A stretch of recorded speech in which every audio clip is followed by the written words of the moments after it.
Happy Crimson Tuesday, Artistic Ulysses, Celidrius, Mousimus, Happy Crims Day, Artistic Ulysses. Yes, we're starting a bit late, so thank you guys for bearing with me. I'm actually gonna message Dan right now just to see if our 75% chance of Dan has increased or decreased. Uh,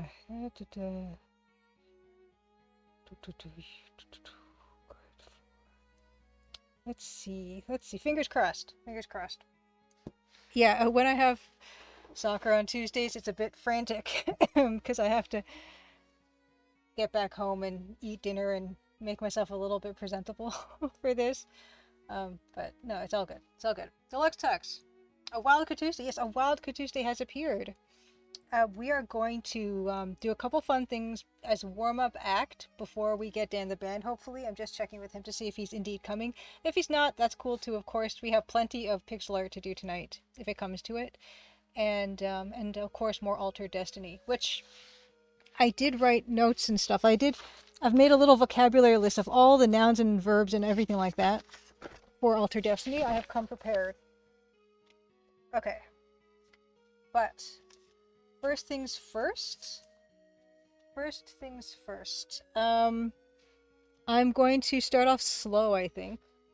I feel like I've like skidded into like home plate or whatever. Why don't we start slow? I'm going to show my cross-stitching progress. This cross-stitch, I was inspired to start because of a game that we Let's Play together, Legend of the Sword, which was an EGA text parser adventure game that I'd never seen before. And it was great fun. That's over here. Let me just turn off the chroma key. It's coming along really well. Made a lot of progress on it. Slash Studio, happy Crimson Tuesday to you. Look at that. I'm really pleased with it. I'm actually considering leaving the black as just the black Ida cloth and not actually doing the cross stitching in black. One reason being is that it's fewer stitches this way, but also it almost feels like the black is the screen and the colors are projected on the screen, and it kind of gives us a nice 3D effect, kind of. So that's something I can decide whenever, really. But I'm going to leave out the black cross stitching for now, because I think it looks pretty good without it. Yeah, Mouse Mice, yeah, it's looking very cool already. I'm liking how it's looking too. So that's that. Pleased with it so far. Deluxe Tux can't play adventure games on Twitch anymore. It turns all the verbs into adverbs. Oh, that's pretty good. That's pretty good. Seagull 2000, happy Crimson Tuesday. Yeah, the black, we might just dispense with the black. Yeah. So I love that 3D effect that I'm kind of getting right now. And that fuzziness, the fuzziness of the embroidery thread, I feel like is kind of like the fuzziness of a CRT screen almost. So lots of reasons to leave it besides laziness, you know. It's a creative decision. It's a creative decision.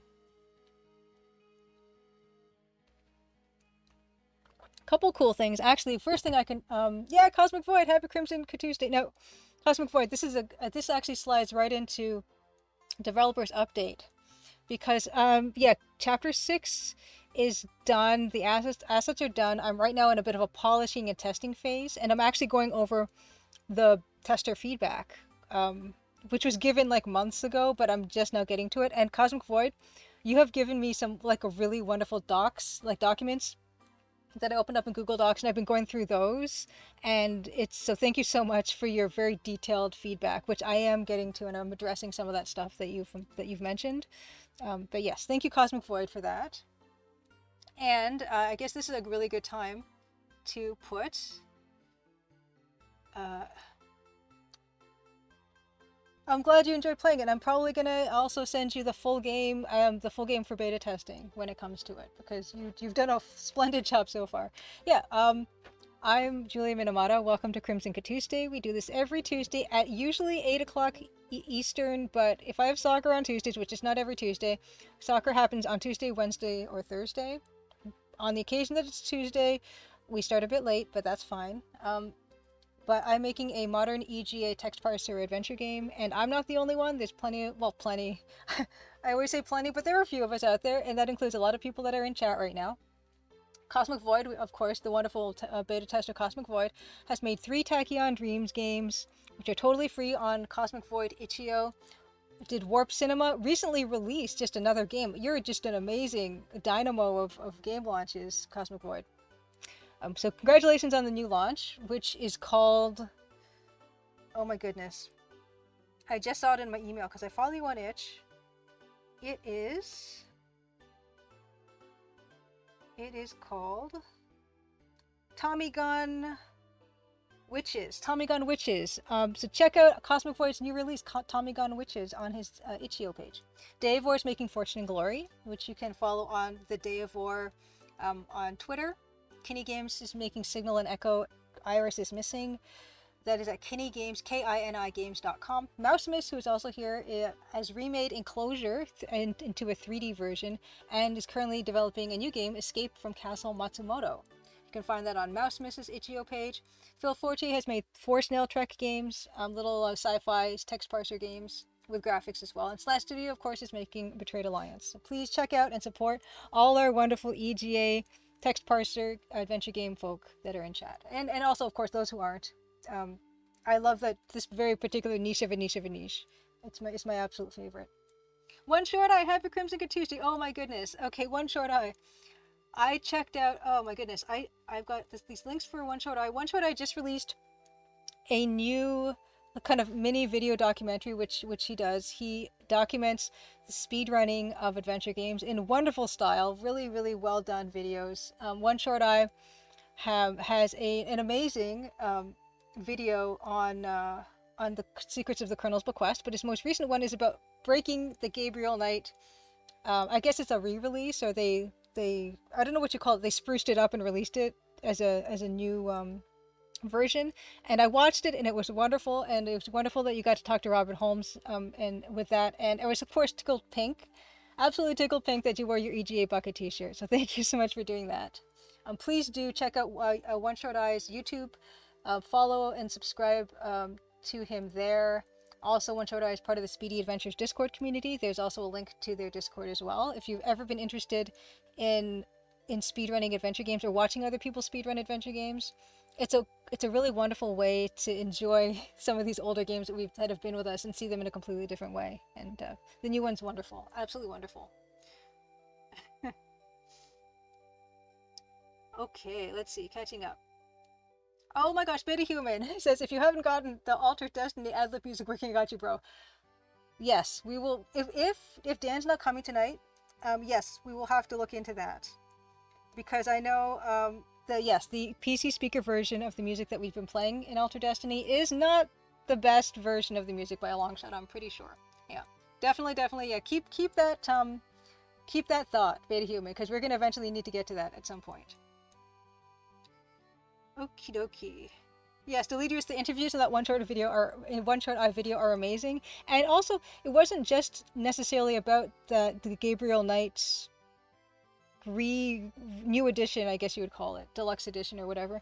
It was also gave a bit of a history of the Pinkerton Road studio that Jane Jensen and Robert Holmes started up, and that's an aspect of adventure game history that I didn't know that much about. It was really, I learned so much from that one video, One Short Eye. So thank you so much for doing that. Grundislav, happy Crimson Good Tuesday. Of course, Grundislav is Francisco Gonzalez, currently working on Rosewater. Francisco also streams on his channel at Grundislav. The links are in Nightbot, and he does Wild West Wednesdays, which are 1 p.m. Eastern. And Grundislav, I know that you are, but I'm going to ask you, are you streaming Wild West Wednesday tomorrow? And if so, what will you be streaming? Adventure, okay, thank you, Deleters. Anniversary Edition remake of Gabriel Knight is what they've been playing for the speedrunning. And One Short Eye says, Robert Holmes is an extremely kind man. That's so lovely. Yeah, he seemed really nice. Really, really nice. It was like talking to your father, if you have a good relationship with your father. Oh, that's really sweet. Granislav also would love to meet Robert Holmes. Bill Kuhn, happy Crimson Good Tuesday. It is a beautiful summer evening. It was kind of hot outside, but it's after all, it's summer, and I know I'll miss it when it's gone. Oh, nice. Okay. Granislav is streaming tomorrow, 1 p.m. Eastern. I will try to be there as well. You're doing walk cycles, probably. Nice. Evil Tentacle, happy Crimson Good Tuesday. Good to see you. Oh no! Our chances of Dan. He says, no good, sorry, I will hop in chat if I can. Okay, it's all good.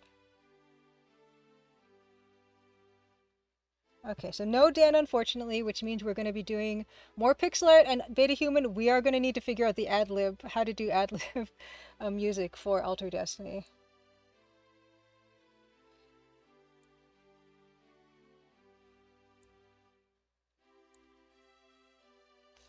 Okie dokie. Black Holes and happy Crimson Tuesday to you as well. Oh, that reminds me. Okay, yes.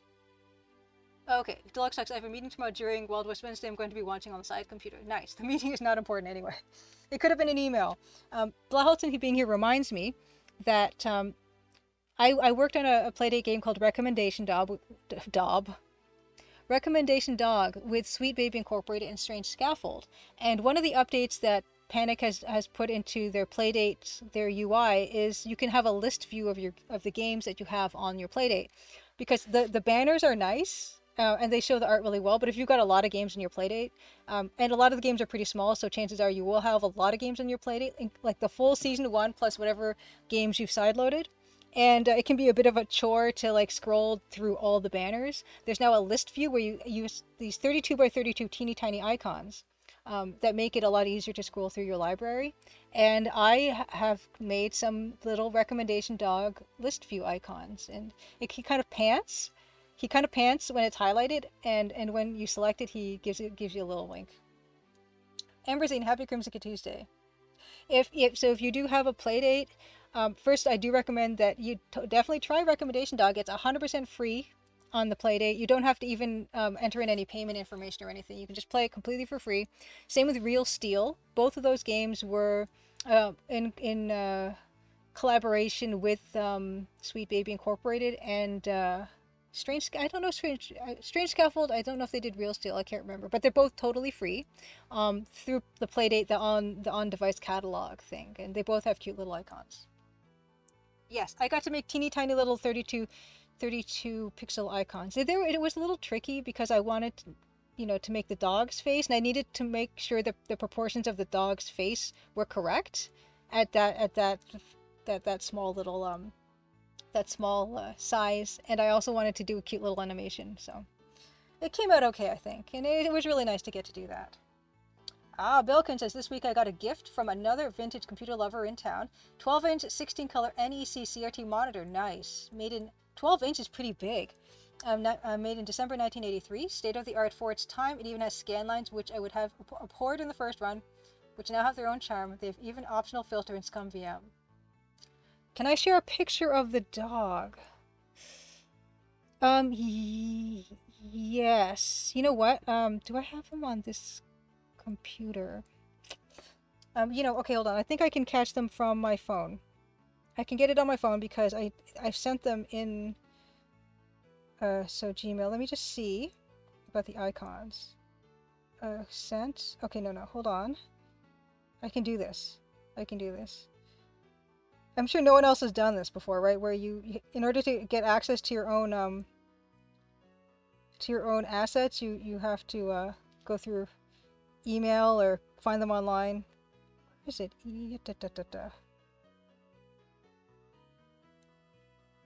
Top hits. Okay, here we go. 2. What? Oh no. Okay, hold on. Sent. Oh, these ones? Nope. Okay. Wait, these? Nope. Oh, nope. Oh my goodness. This shouldn't be that difficult, but it is. Where the heck are they? Now I want them. Now I want to show them. I should have had this prepped, but I do not.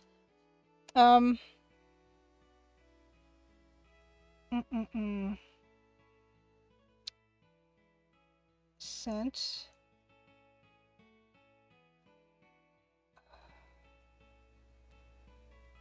Okay. Okay, here. Okay. I think I found them. it. Come on, be attached. There it is. Okay. Oh. Let's not put all my information up on the screen. My phone is filthy. There it is. So, It looks kind of, it's not this big, obviously. It's tiny on the screen. It's bizarre to see it that big. It's not meant to be seen that large. Okay. Deluxe Text says 32 by 32 is small enough to be a profile picture on AOL Instant Messenger. I'm going to back to 2003 and change mine. Yeah, and the dog, the Ace, Happy Crimson Tuesday. So the dog I wanted it to look like the dog. And let's see if I have a picture of the dog. Just on this. It's somewhere, I don't know where it is. If you could find it on, if you just Google catalog, Playdate catalog recommendation dog, you should be able to find it. But, strangely flirtatious eyebrows. Yeah, I made his eyebrows pop up for one of the. He kind of does that. Yeah, I wanted to pack as much personality in as possible. But it was fun. I love that project, and post Crimson Diamond launch, I would love to make my own little adventure game for the Playdate. Oh yes, and another thing I wanted to show is I was recently a guest on Adventure Game Hotspot. You can check out the interview. There's a Spotify podcast episode, where we talk about Crimson Diamond and stuff and adventure games. It was a really nice conversation with Joss and Jack of Adventure Game Hotspot. Check that out for sure. If you want to hear more about what we do here on Crimson Tuesdays. I guess I will also give a developer's update. Yes, I am going through tester feedback, which is really good, and Chapter 6 is done. I'm hoping that by the end of August, the whole game, all of the gameplay chapters will be complete by the end of August. All polished up, all the writing kind of up to par, and everything kind of the parser flexible, nice and flexible instead of just being the exact specific commands that are needed to do things. I'm trying to, flesh that out a little bit more. And yeah, that'll be that. One more chapter to go after, but that's going to be, I mentioned before, branching ending chapter, which I still need to do the design document for. I'm kind of looking forward to it, actually, but it's going to be a lot of assets. Goemon-sama, happy Crimson Tuesday. Good to see you. We're going to move into show and tell, a little rock talk.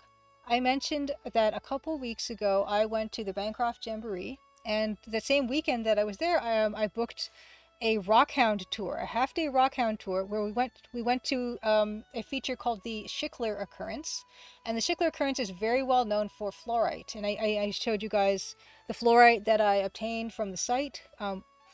Important notice is you have to fill out some online waivers in order to be allowed to remove stuff from the site, but it's very easy to do.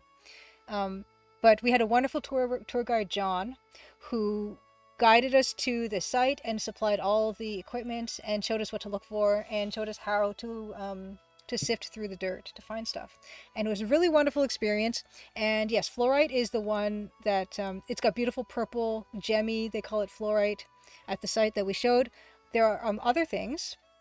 There are other types of minerals there, and this is the same photo that I showed you guys last time, and John told us this is the stuff we should look for, and here are the features of those things. Apatite, which is what I'm going to be showing you guys today, is reddish and greenish. It comes in a bunch of different colors, but at this particular feature, at Schickler Occurrence, red and green, as more red, the green is a bit more unusual. Look for that, and look for hexagonal crystal shapes. Scapolite is octagonal. Beige is calcite, the purple is the fluorite that we saw last week. And rusty beige is feldspar. And I'm going to show you guys the samples of apatite that I picked up this time around. Rock talk, yes, rock talk. Here we go. Didact, thank you so much. Oh wait, that was from 2 hours ago. That's a bit late. Never mind. Okay, this is not from my own collection. This is from the University of Waterloo. This is apatite from Bancroft, Ontario, so probably from that area. You can see that it's reddish. You can see some crystal faces here. I've got some better examples, but I just really liked the fact that University of Waterloo had something in one of their mineral displays from that same area. But let's talk about apatite. This is a big chunk of apatite. Well, a relatively large chunk. And you can see, yes, the crystals do grow in that hexagonal habit.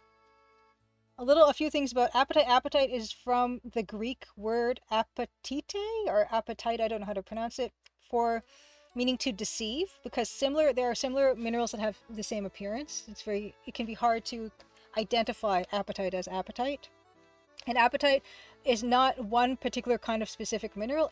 It's a name that's kind of an umbrella term for a bunch of different rock groups that kind of have the same, I suppose, the same crystal formation, but different constituent minerals. Thank you, Grinoslav. Grinoslav's got a healthy appetite. Oh, deluxe section, no feldspar in glass making and ceramics. Yeah, that's another good point. Apatite also is used in various industrial ways.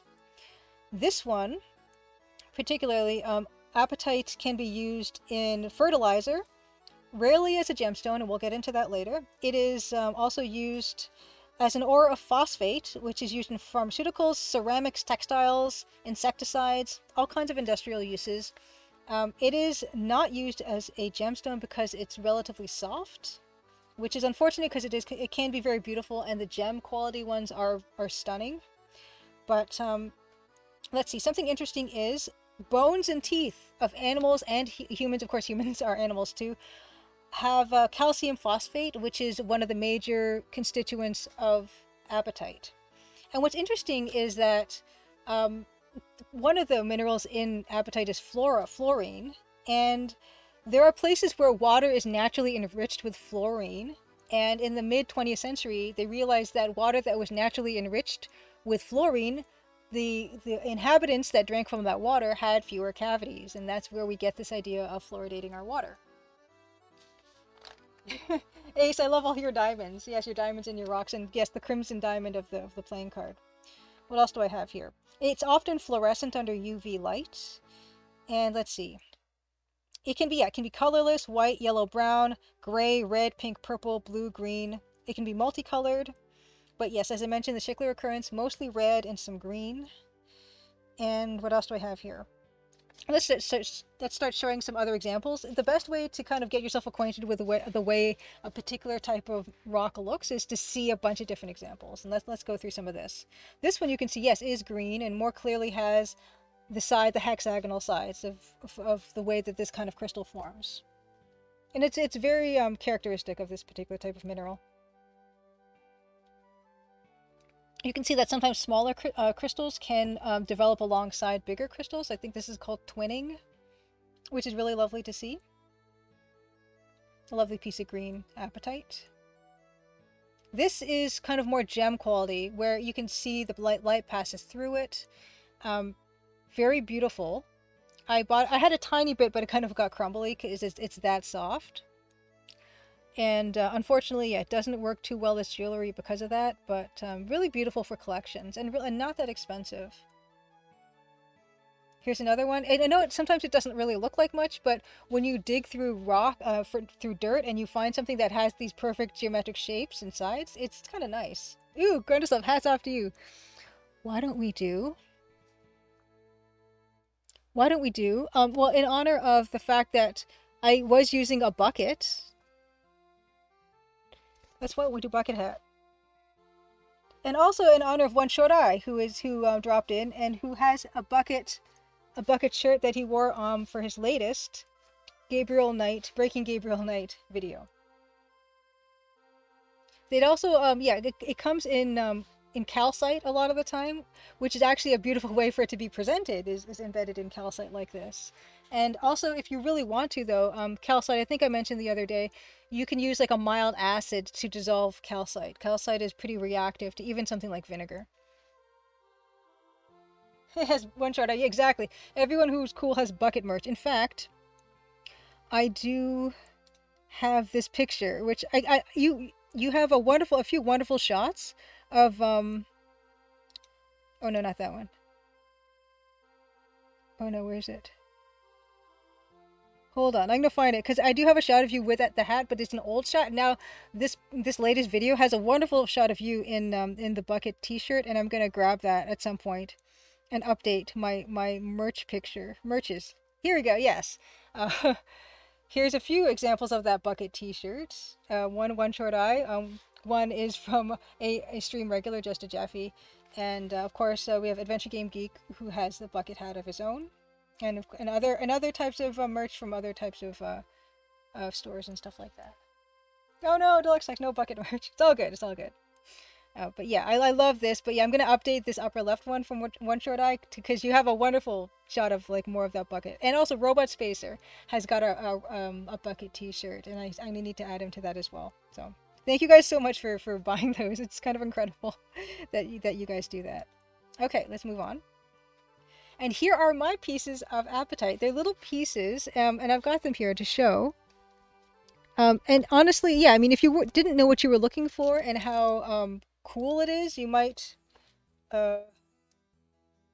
not really know or appreciate. But this is how it comes out of the ground, and it's got these beautiful reflective sides. And it wasn't polished; it came directly out of the ground like this. And I've got better views of this stuff, like close up, because obviously, yeah, I can't show these on stream that well, but I've got some photos of my pieces.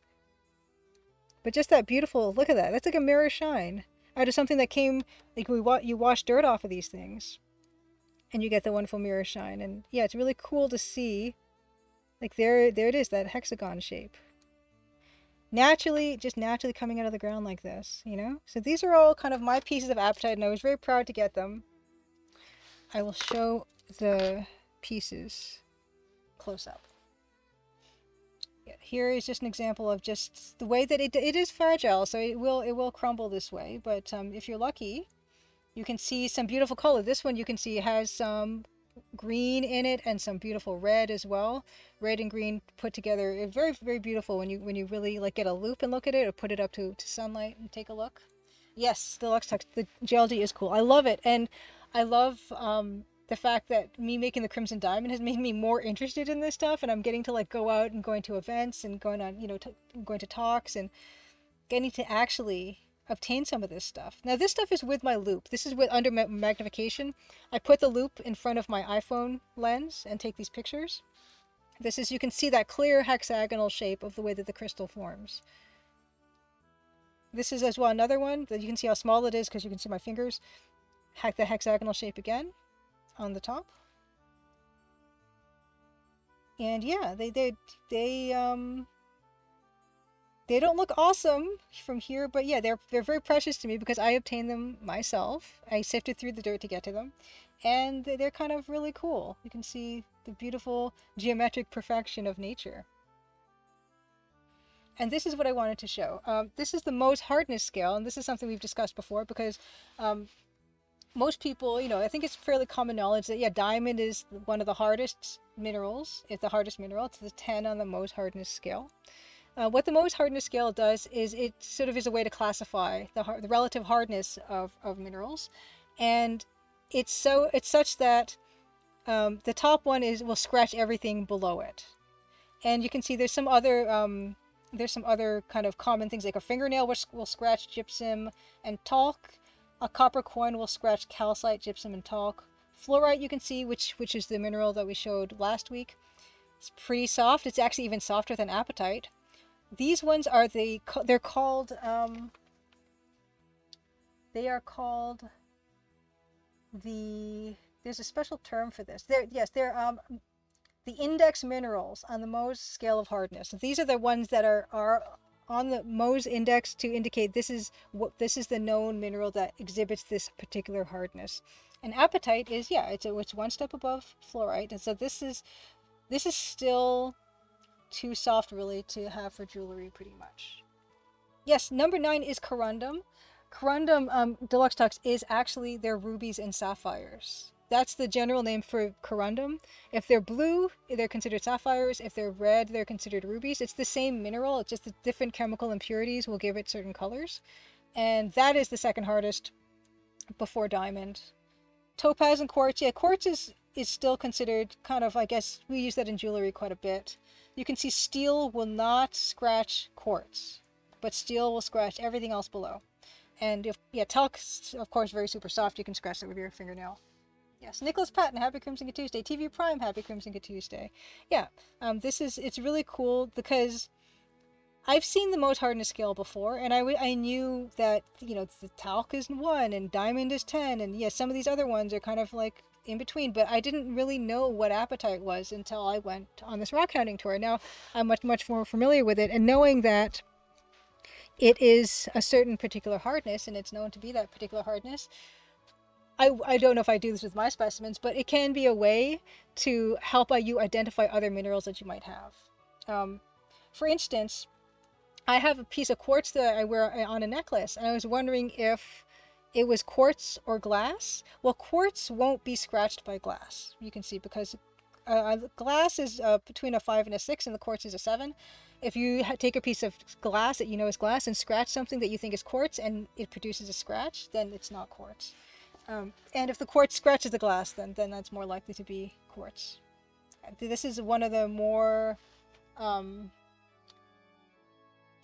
more simple ways to help identify minerals. There's a bunch of other ways. There's something called a streak test, where you take an unglazed porcelain plate and you rub the mineral against it, and depending on what color the streak it produces, it can also help you identify what that mineral is.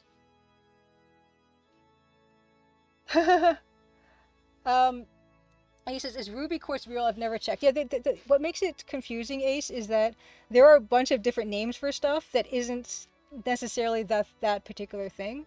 But ruby quartz is probably a variety of reddish quartz. There's something called strawberry quartz.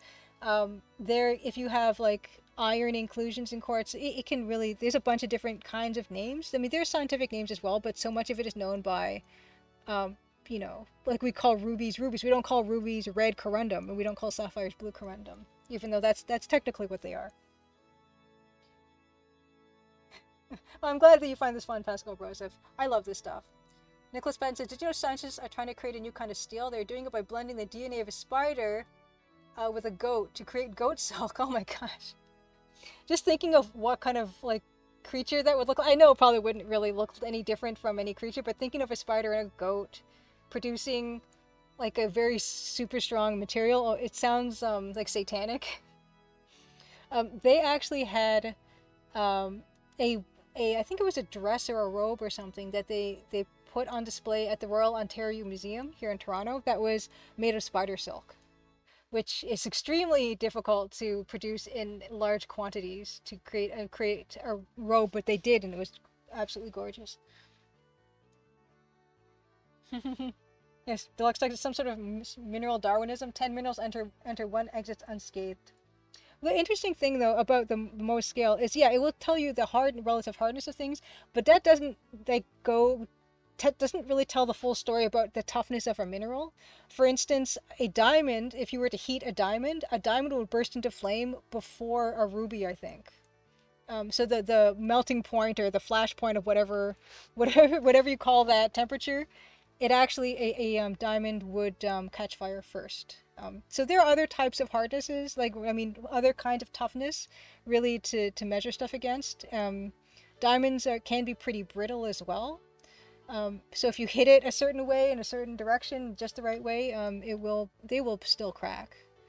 But yeah, it's kind of interesting that there are so many other ways beyond just the hardness to measure stuff by. Also, there's stuff like how sparkly a gem is. There are gems that are much more sparkly than diamonds. Rarity is another thing, right? And so there's so many different ways that we can measure these minerals and compare them to each other. Dual names, Happy Crimson Tuesday, good to see you. Arachnogoat. Ugh.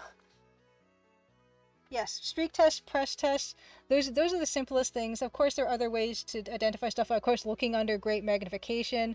There are certain, I think, ways to like separate out the way that it disperses light and stuff. There's a bunch of different ways to identify stuff, of course.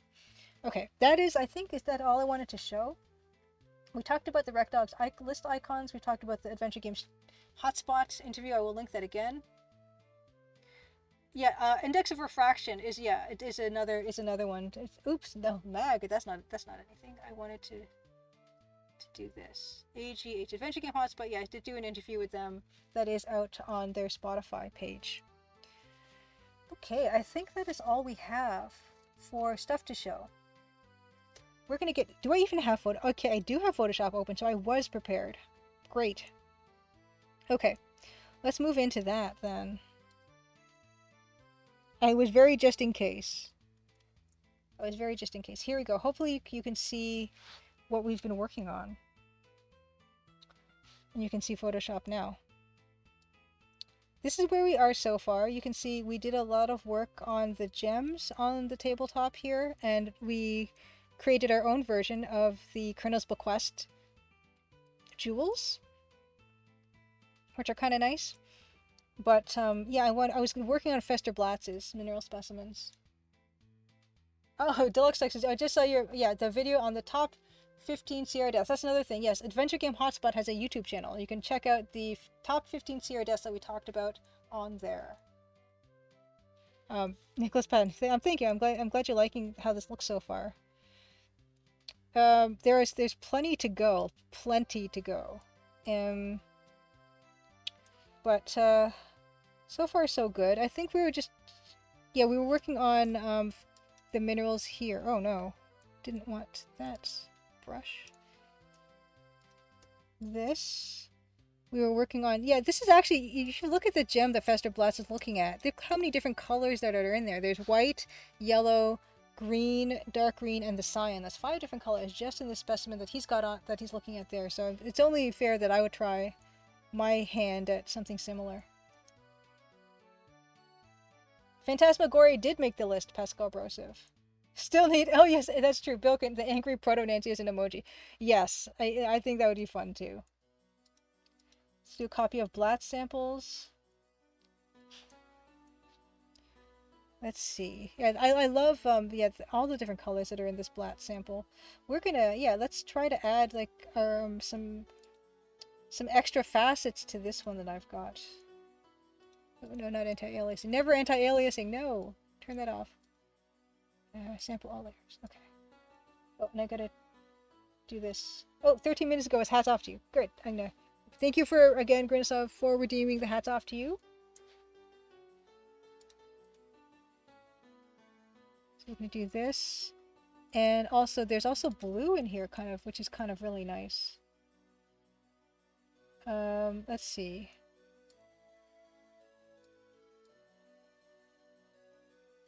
Make it look like it's got multiple.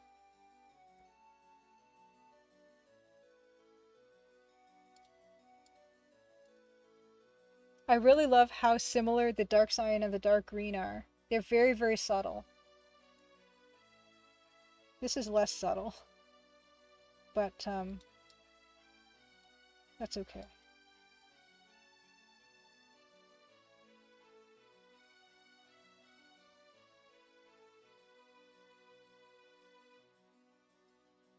Okay. That's the calcium chloride. Oh boy. Yeah, I'm kind of liking how this is looking.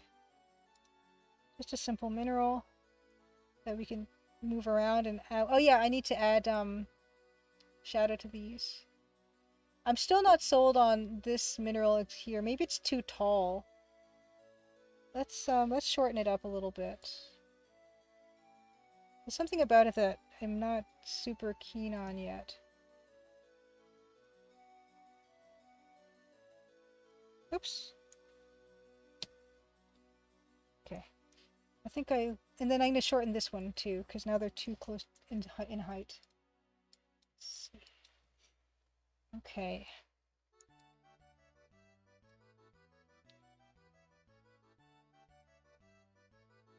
Oh, and something else I wanted to mention is I asked you guys for some mystery show recommendations last week, and I went through a bunch of them in terms of seeing if I had them on services that I already have, and I started watching Bosch, which I'm not sure which one of you recommended it, but Bosch is pretty good.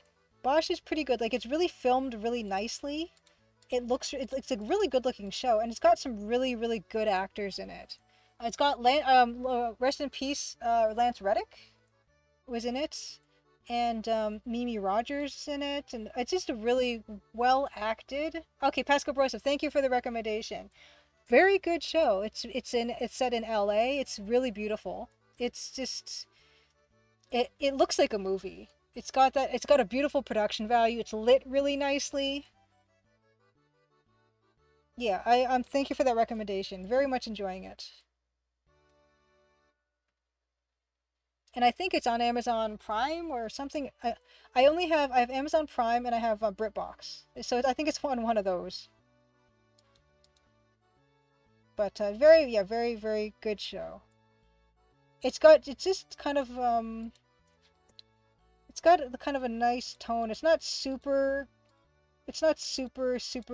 grim, and it's not too light either. Like Rosemary and Thyme was a bit too light. Um, I feel like Monk is a bit too light.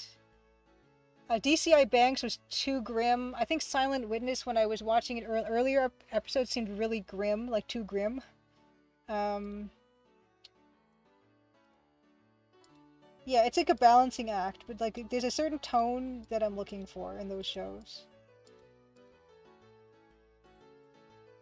And Bosch is he's kind of a jerk, but it's okay. Glad it's up to, oh my gosh, it's up to 7 seasons. I think Prime has 5 of the seasons. I'm kind of amazed that it's gone on for that long because it's you feel like he wouldn't have come to a very nice end or something, that guy, but very good. I recommend it. I've only seen 3 episodes now, but solid, very solid. Yeah, Nicholas Patton Poker Face. I do not get a channel that I don't have a service that has Poker Face. I did check for that. And Midsummer Murders. I think I think Bosch was on the list before Midsummer Murders, but I'll have to check that one out too. I don't know if that one was a bit on the. I don't know if I've seen that one actually.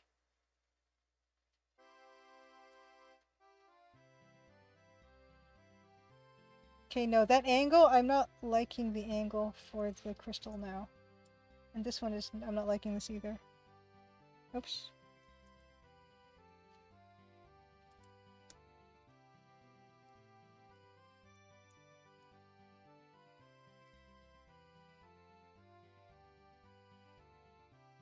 It looks crooked now, I don't like it. And I don't... Ugh, what have I done? I ruined it. It's like straight here, right? That's... Mm.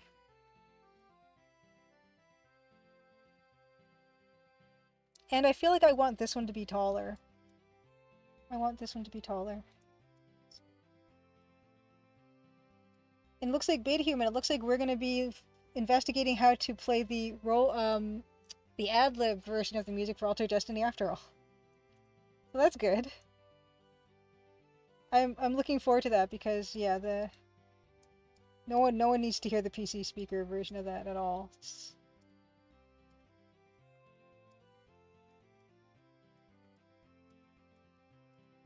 And I'm not sure if Robot Spacer is going to be continuing his playthrough of Murder Club tonight.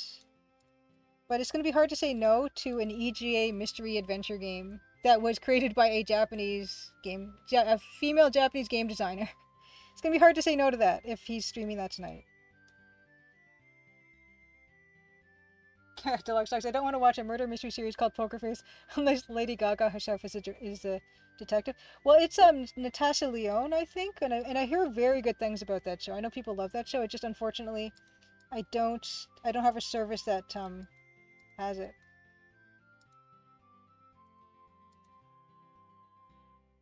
Okay, I do like that better.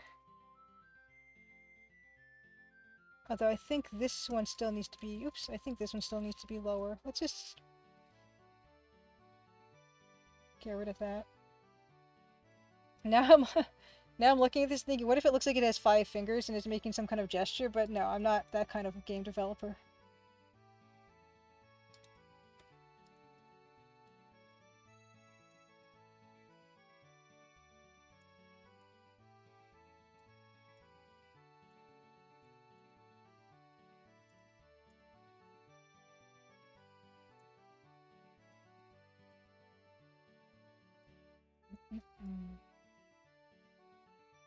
It looks way better.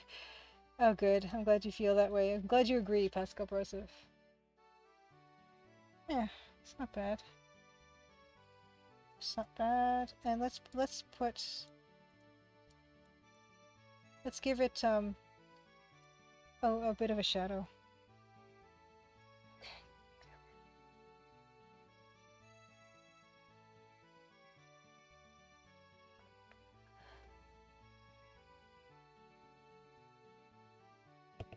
Excellent. And I guess I should also, yeah, I need to add some wear and tear to this one.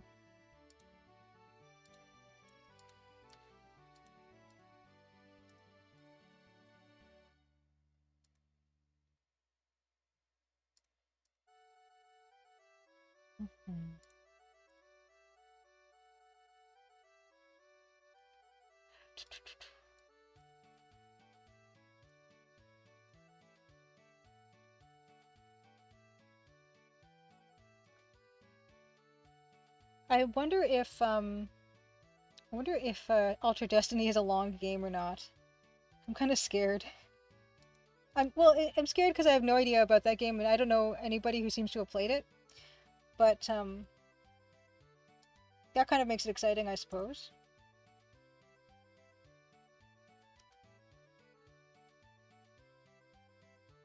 Oh, and I should... Oh, wow. Oh, I forgot about this.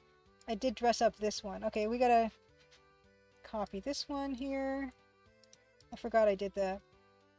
Oh, no. Oops. This one. Copy this one. Delete this one and paste that one. Yes, there you go. Watching Robot Spacer play Murder Club, it reminds me a lot actually of Mortville Manor, where you're just asking people laundry lists of questions, but fortunately they don't just limit you to 5 questions.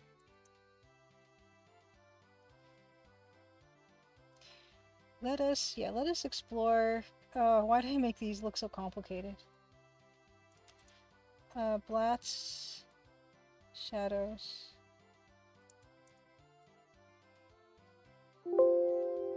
Okay. Let's do this.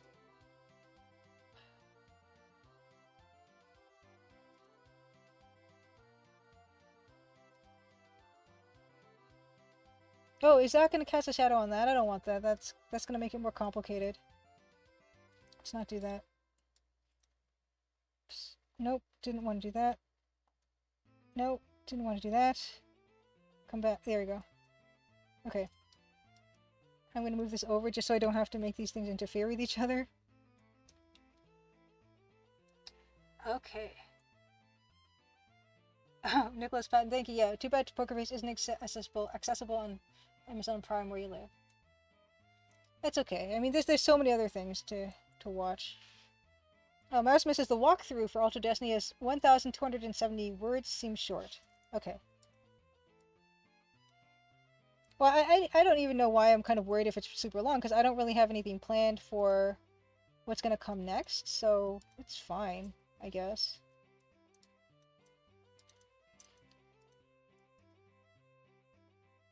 But it's kind of great not knowing at all what to expect of it.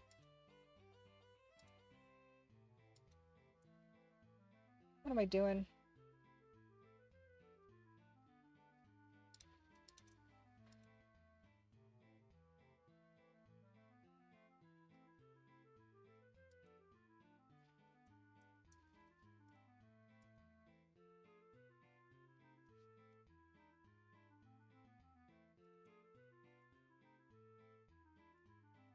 And the next game I'm kind of thinking of trying is that Dark Convergence that was suggested.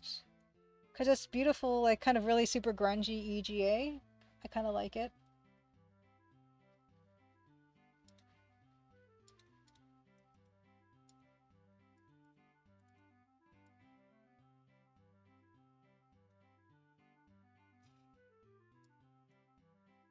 Don't tell anybody how much I'm faking this.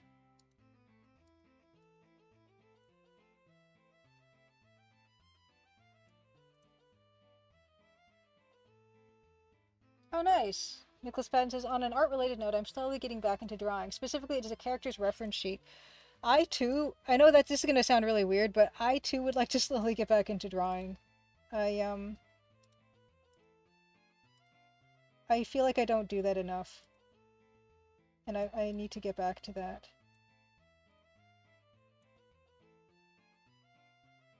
Okay, this is wrong. This is wrong, but don't worry. Oops.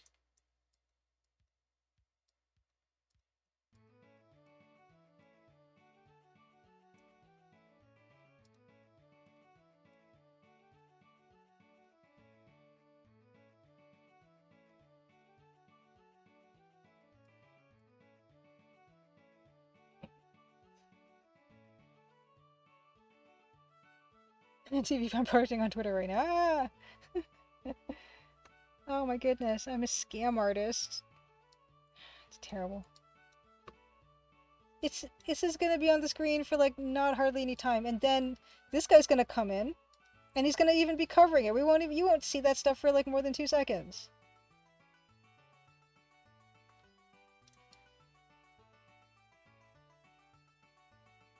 I don't know, I'm sorry, I'm a child. This just amuses me. Okay. I wonder if I should actually put like wood grain or something on this. No, there's not a color similar enough to the red to do that with. Yeah, that's not gonna work.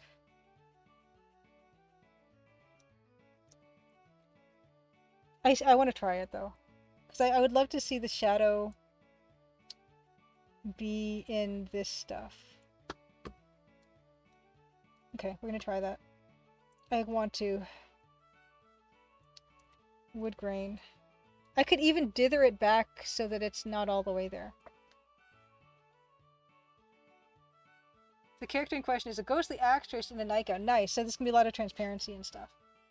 Oh gee. Okay, thank you. Yeah. I will change my tag. Thank you, Slot Studio. I will change it to art. Just chatting art. Okay. Oh gosh.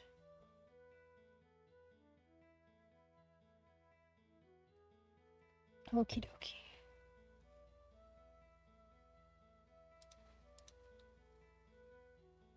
Okay. You should see art again. I want to explore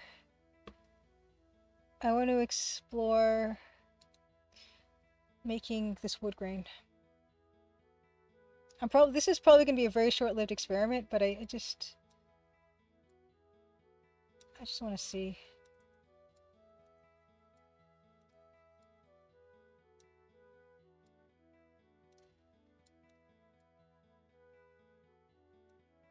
It just feels like there's a big expanse of, you know, of red, and it's kind of, I want to separate it from her too, you know? But I might see about dithering it away so that it's not so linear.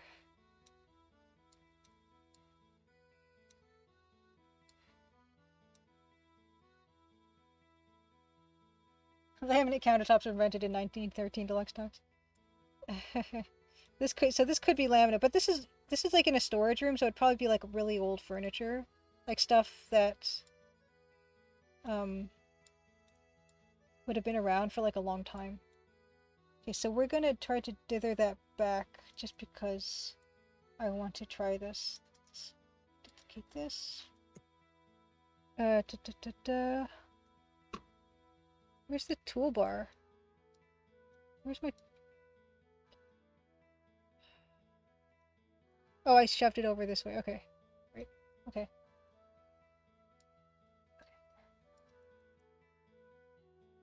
Okay. I'm gonna choose this color.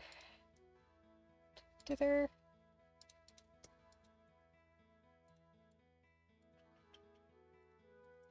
Oh. Oops.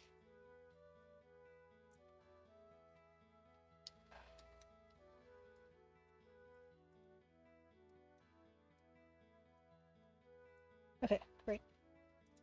Take the wood grain.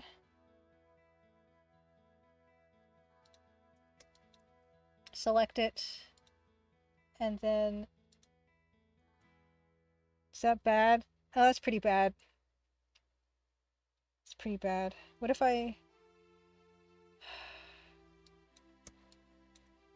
No, it's distracting. I do want to do something. I might just have to add some scratches and stuff to the table so it doesn't look as... nothing. Pango Ray, good to see you. Happy Crimson Tuesday. Pango Ray says, I have a vague recollection of a lot of wood grain doors and things in King's Quest. Yes, yeah, I don't know. I think I've, yeah, incorporated that into my own idea of what I would want. And at the moment, I want wood grain. What if I make this, what if I make it the red? That's gonna be bad, right? Yeah, that's I was trying to say horrible and awful at the same time, and then I started saying horrible, and then I gave up. Okay, we're gonna think about it. We don't have to make any decisions about that right now.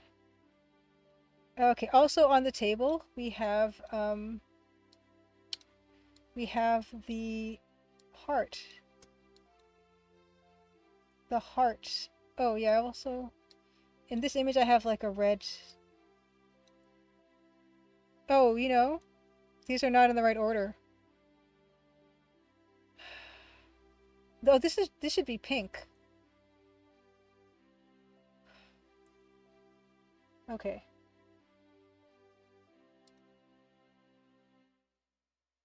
The heart needs to be there. And then this one is further, and then this one. This one, oh no. This one is pink and further down.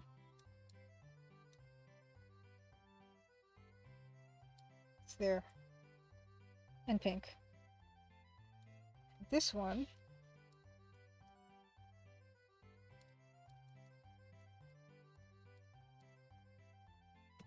is over here, and then the heart is actually between them. Okay. Full of harf. It's full of harf.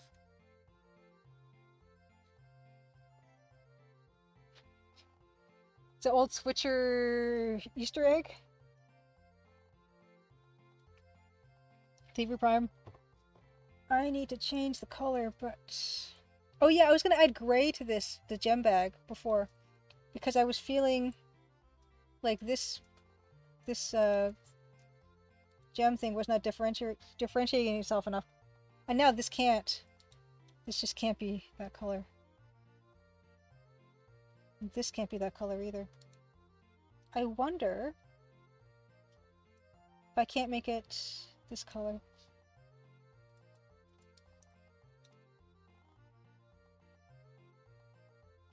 Maybe not. Maybe not. It's okay. I almost had a critical continuity error. Yes. Okay, yeah, I'm gonna add gray to this sack. I think that's what I mentioned. Okay, we're gonna do that. Gem sack. Gem sack. To give it more dimensionality.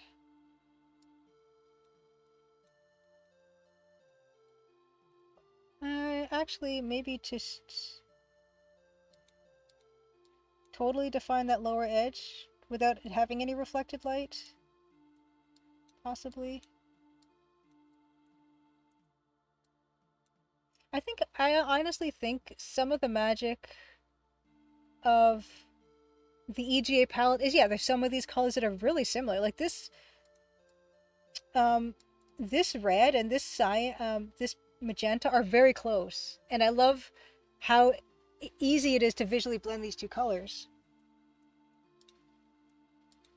I did a talk about how to pick a palette, like, I don't know, a while back, long while back, and I was saying how when you're picking a palette, you want to keep in mind that you don't want the colors to be too similar, because especially if it's a very limited palette, because you want the colors to work really hard and define tone and everything.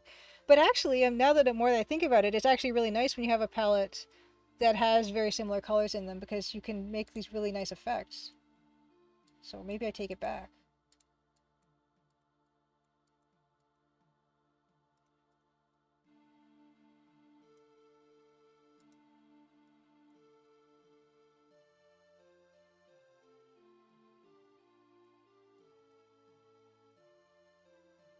One Eye Freakbot, happy Crimson Tuesday to you.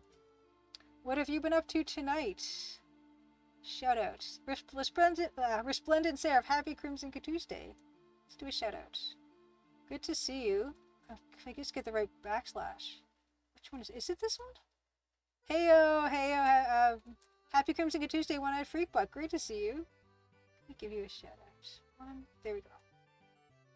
Fantastic. How have things been?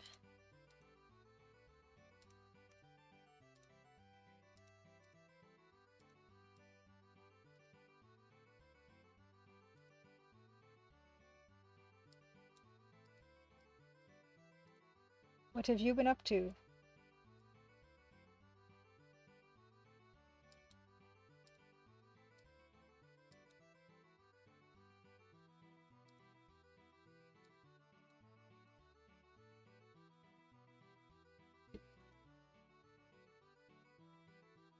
Yeah, I like it. Also gives it this bag a bit of texture, and then I actually can make this interior part, the gray.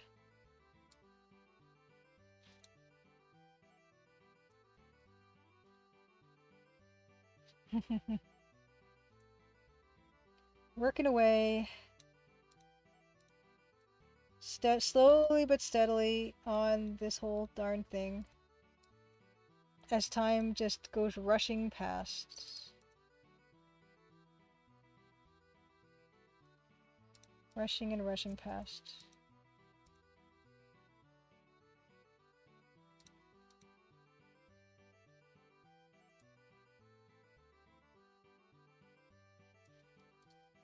Compare the gem. Yeah, I think gem shack. I don't know. I can't talk today. The gem sack does benefit from a bit of extra shadow.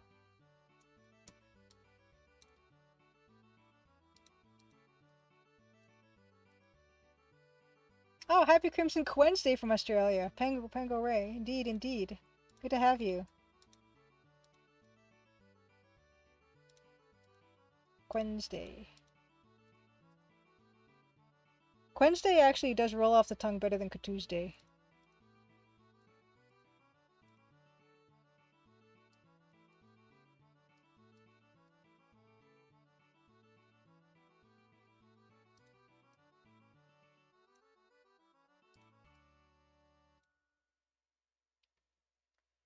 Yeah, dual names. Tuesday greater than Wednesday? Nice. I'm glad you feel that way.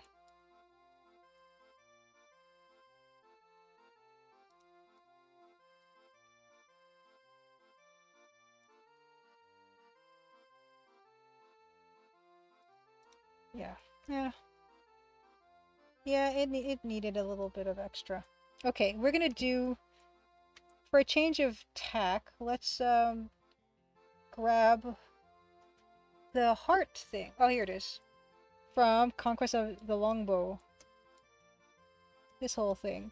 That's a giant emerald. I don't think emerald is not corundum. I think emerald is a little bit softer than ruby and sapphire. I could be mistaken though. Ah, cool. Deluxe Tux. I redeemed show a fun something. Okay, Deluxe Tux, you have a choice of, let's see, VHS, magazine.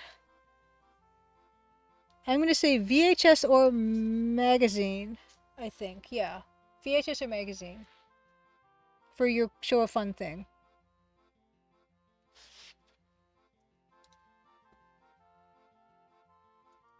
Take the zine, nice. Yes, Pengo, yeah, could Tuesday's good for the Cthulhu aspect of it. Deluxe Tux. Okay, we're going to do a magazine. This is pretty good, I think. Okay. I brought a bunch of stuff, but I mean, I think this is the most appropriate thing. Okay, let's do show a fun thing. Thank you, Deluxe Tux, for the redemption.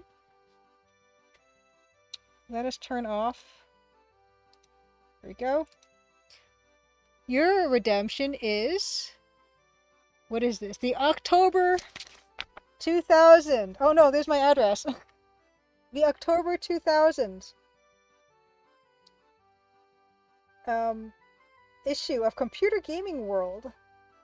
Escape from Monkey Island, the new Fallout, beat Diablo 2, Quake 3 Team Arena.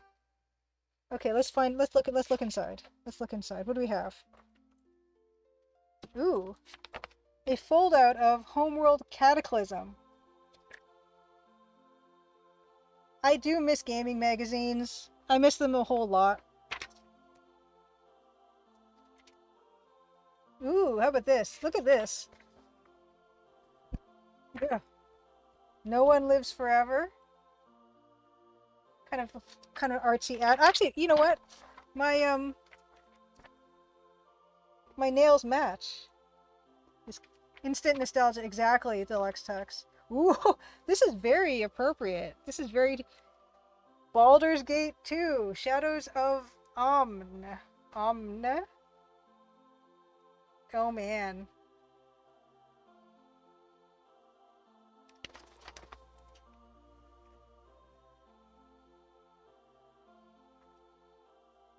With this, the Knuckle Whitener? Knuckle Whitener, Wingman Rumble Pad. Ooh, ooh. And then, yeah, let's take a look at some of this stuff. I like this. I didn't know there was a Starship Troopers game. How about it?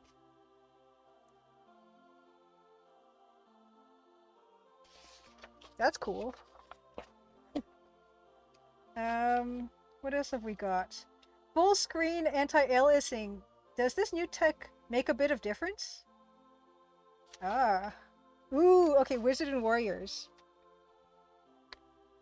So that studio, I'm waiting for the full 2-page fold-out for an EGA bucket. Oh, wouldn't that be nice? I actually own a boxed copy of Wizards and Warriors. I think I showed you guys it. It's the collector's edition with the 2 little figurines. RPG as vast as legend itself. And this was made by D.W. Bradley, I believe, which is why I picked it up. Can't wait to play Baldur's Gate 2, I know! Zeus, Master of Olympus, that's beautiful. 400,000 acres, great fixer-upper, friendly, omnipotent locals. Nice. Let's get into the... Ooh, here's... Ooh. The Sims? The original Sims? The first Sims? Here it is. Make sparks fly or make sparks fly? I'm gonna try to... it's hard. I don't want to show every single ad because, yeah, there are a heck of a lot of ads. I don't even recognize this. Throne of Darkness. It's pretty cool. Let's get into the meat and potatoes of this.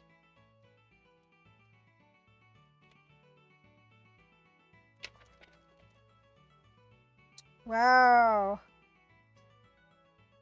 BioWare on a tear. With Baldur's Gate 2 nearly finished, BioWare starts new Star Wars RPG. I don't even know if that happened. I don't know if that happened. Okay, what else? This is great. I'm glad I kept a few of these, you know?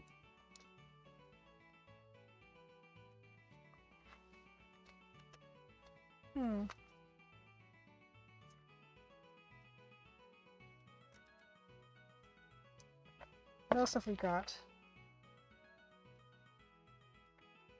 Ooh, okay, let's see. Diablo 2. Like some sort of guide. Ultimate strategy guide. Diablo 2. Oh, nice, TV Prime. You're gonna get Baldur's Gate 2 when it releases?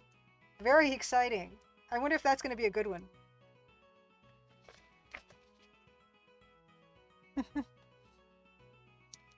Slash Studio says, asks, any thoughts on physical stuff for TCD, for Crimson Diamond? Yes, I have indeed thought of this. And I'm going to I have ideas.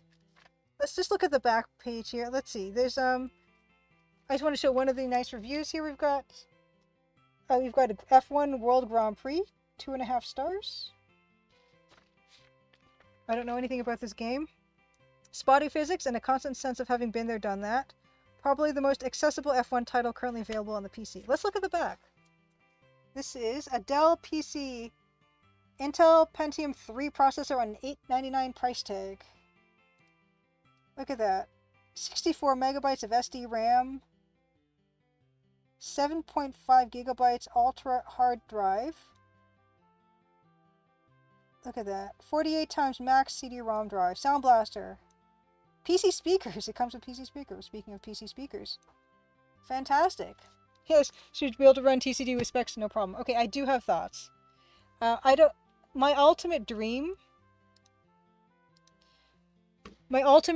for stuff in Crimson Diamond, I would love a custom tea blend for the Crimson Diamond. It would have, of course, maple notes. It would have probably vanilla for being cozy. It would, what other tasting notes do I want? Almond, because of the Jordan almonds.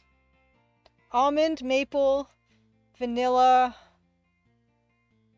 black tea. I would love or rooibos. We can do like a non-caffeinated tea blend as well. I would love that. That would be my ultimate because I love tea. I would also love to do scented candles, like a trio of scented candles, like one that smells kind of like evergreen trees and balsam, and one that smells kind of like, campfire smell, kind of like, but nice, like not forest fire smell, but kind of something that would be kind of outdoorsy smell. And then I would love one that smells like, yeah, maple and like that kind of homey fragrance.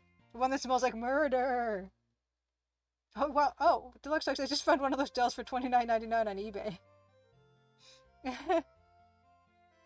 Yeah, I would love custom candle, custom tea blend.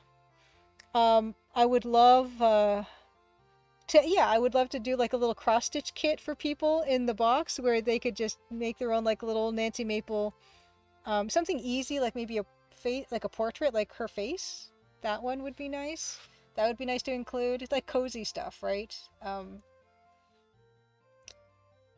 A garnet from Ontario would be cool, but that's, I don't know how if that's asking too much. But like a small one, like I would, like a little, like this. This is a garnet, but I don't think this one is from Ontario. But I could, like maybe a garnet from Ontario would be a nice thematic thing. I wouldn't put a diamond in there, but maybe a nice like loop would be cute. Like if you could get like loops that weren't made of metal and that were just like a 30-time loop or something would be cute for people, because you can actually, it really does enhance the enjoyment of looking at minerals if you've got a magnifying like that. Loop would be nice. I would also love to have like a fake news clipping of the fisherman and finding the diamond. That would be cool. Fog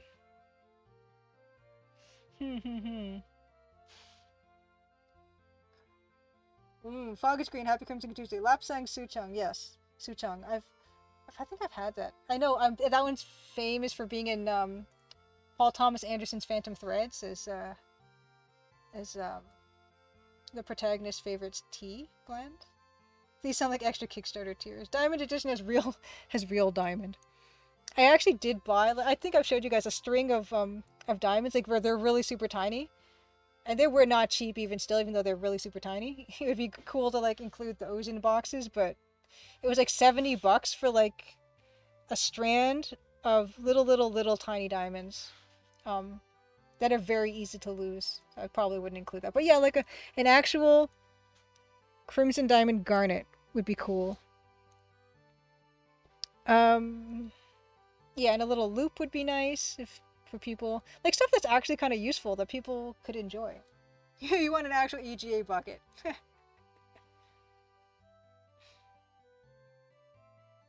Oh wow, okay, so Lapsang Suchong was supposed to be Picard's tea, but they changed it to Earl Grey. I wonder if he had, like, it's hard to pronounce, maybe I'm probably not pronouncing it properly. Deluxe like you like Lapsang Suchong, but think there's something recently. Oh no, it might be carcinogenic. Oh no. Oh no.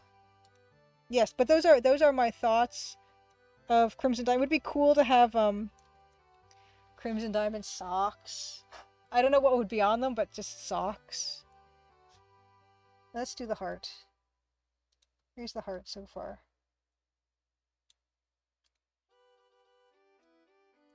So it's kind of faceted, kinda. Pine smoke.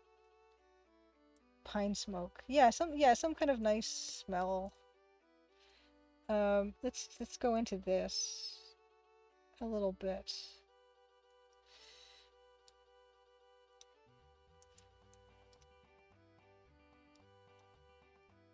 I don't think that's ever gonna get produced, but yeah, if I was totally pie in the sky, I would, yeah. I'd be like, oh, I'm gonna release an edition of, 100 boxes, and one of these boxes has an actual diamond in it or something, I don't know. Aline B, happy Crimson Tuesday. Good to see you from sunny Ottawa. Lovely. Lovely. Happy Crimson Tuesday right back at you from sunny Toronto.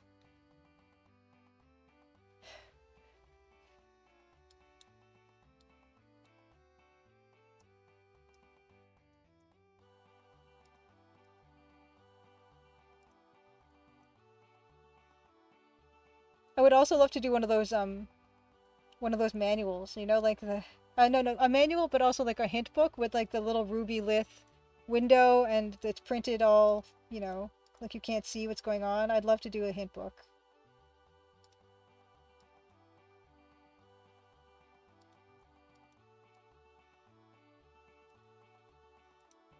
It'd also be cool to have like a kind of a train ticket, like Nancy's train ticket to Crimson, Ontario. I think would be a nice little piece of printed material. Or maybe this should be white.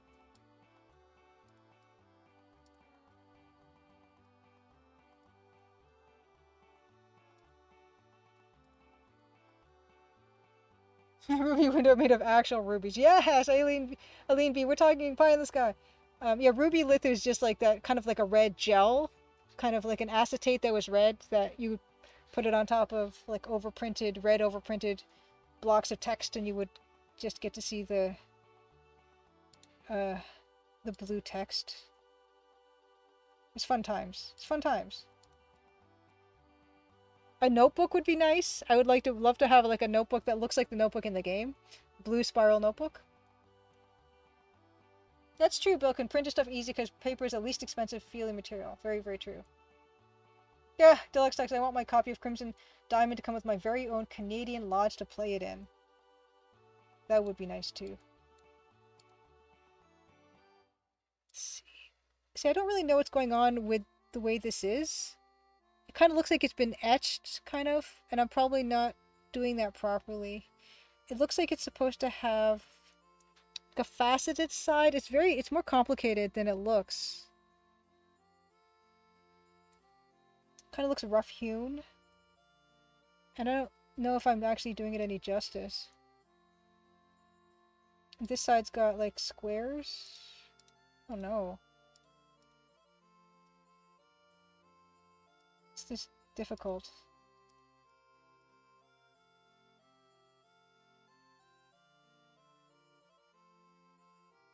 Aha, Last Studio says a hint book and manual. It's exactly what I'm working on too, just without the ruby window. That would be so cool. Yes, I love that stuff so much.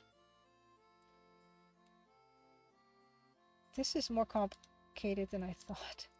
Oh my gosh.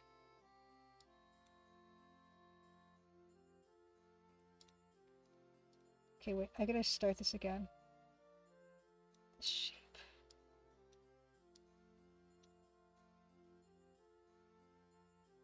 Aline B says, I loved those hint books with the acetate screen, but I love the earlier marker pen ones even more, even though the marker would make a mess of the paper. Yeah, and it was kind of like a one-use only kind of thing, and they would dry up.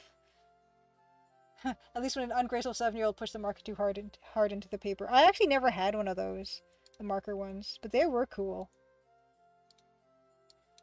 I don't know. I don't know how I feel about... I'm not conveying the same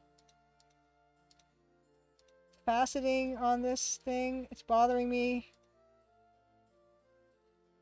Because it's really cool. There's a lot of information in that one blurry screen cap. And I'm really not doing it justice. You can smell those markers just thinking about them. I totally missed the boat on them. The smell of adventure. Ooh, yes. I saw you tweeted your proof copy of that manual. Was it the manual? I only had a glance of it. Yes, it's so cool. So cool. Congratulations. That must be very, very, very exciting. Something about markers that each have unique and visceral sense. Yes, we had Mr. Mystery Pen reveal activity books, the smell of the marker. Yeah, I never had any of those ones. I feel like I've totally missed out. The only scented markers I remember are the ones that were scented with like licorice and cinnamon and like fruit smells, and those were like crack to kids, you know? Whoever had those, it was like the most coveted set of markers. So there is white in here. Let's... Mr. Sketch, yes, exactly. The Mr. Sketch markers, Deluxe Tux. That was the fancy thing. I never had them, but yeah, people would bring them to school and they're just like smelling and smelling and smelling. They were the best.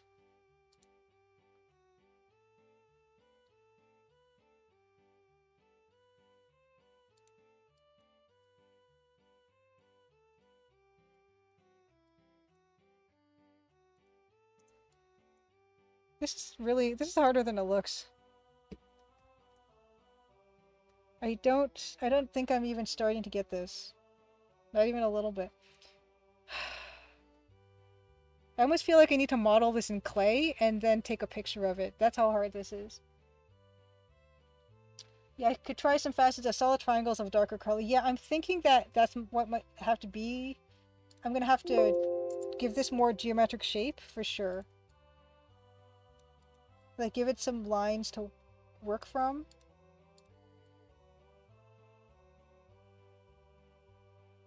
That definitely looks like we're gonna have to investigate some of that.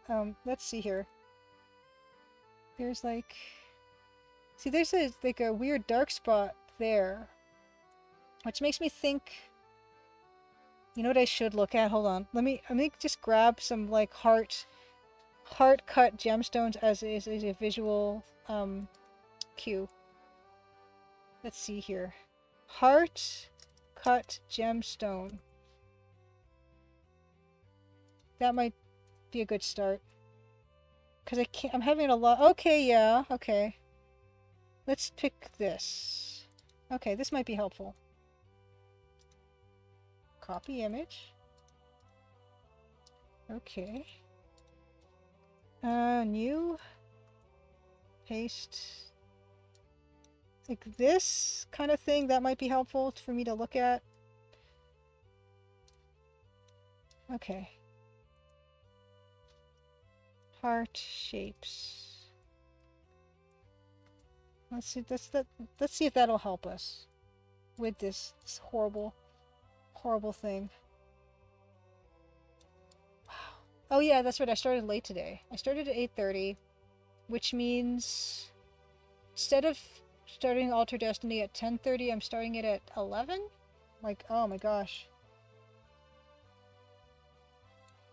Oh my gosh. We'll see how I feel. Okay, we'll start there, and we will start trying to pick out some of these lines. So first thing is the middle part.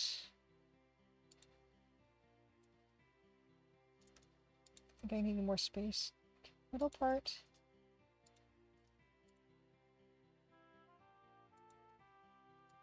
Goes like this.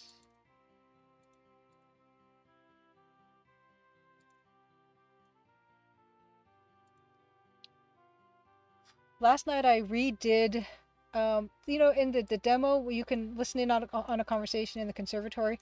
I redid the floor in the conservatory because it looked pretty off. The tiles in the conservatory looked way too big in the current version of the demo. I quickly redid that.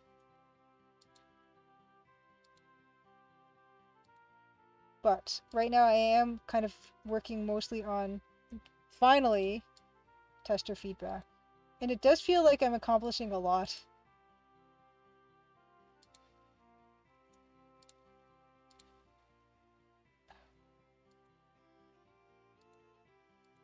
Okay. So starting there, and then these...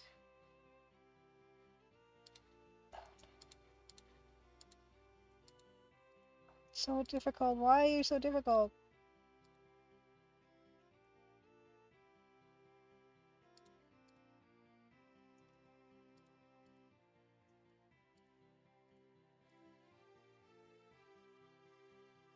Triangles. Triangles.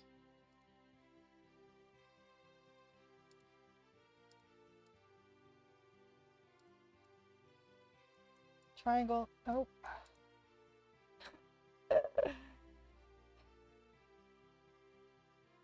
Oh wow, Slash Studio says the smelly markers my kids have seem to be way better than when I was a kid. Really? Oh, I need to get my hands on some smelly markers now because I thought that the ones at the time were the most amazing things. I need to go buy myself some smelly markers. Wouldn't that be nice if you could have like a Nancy Maple, like a Crimson Diamond hint book, and the clue marker smelled like maple syrup? I wouldn't it be? Yeah, it would be fun to have like just a set of a set of scented markers, just for no reason to come with the game. I just like scented markers. Aline B asks, have you considered doing programming streams too? That is a bit tricky because a lot of that would feel kind of like spoilery, and also my code is extremely humiliating. It's like the most embarrassing part of this entire project. Because I'm self-taught, and it's just the worst mess you'd ever see. So that's both of those things are kind of conspiring to keep me from sharing that aspect of the of the development. Because oh my goodness, I don't know anything about programming. I'm totally self-taught, and it's like it's a big disaster. It's a big disaster. It's a mess. You don't even want to know. It's a mess. It's like a rat's nest. Judge Khan, happy Crimson Tuesday to you. So it looks like if it works, it works. Yeah, if it compiles, it ships. So I forget what the saying was. Oh my gosh, though, guys. and honestly, I have done it. Like I have shared my code when there was a need to do it, but it's always embarrassing. I certainly am not going to let that stand in the way of me making the game better. But it's extremely embarrassing. Because I don't know the first thing about it. I don't know the simplest things on how to do things. And why don't we put like some... You know, someone could ask me, well, why don't you do it like this way? And then I'll say, yeah, I should have, because I didn't know what I was doing. It's just chaos.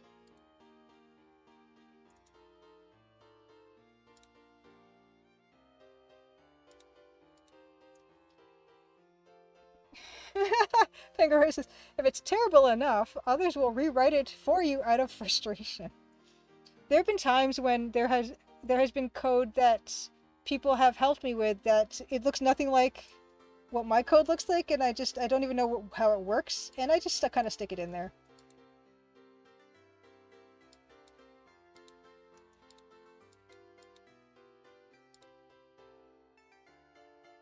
Is this looking any better? I think it's... I don't know if it is. This looks like it's going to take a lot of work.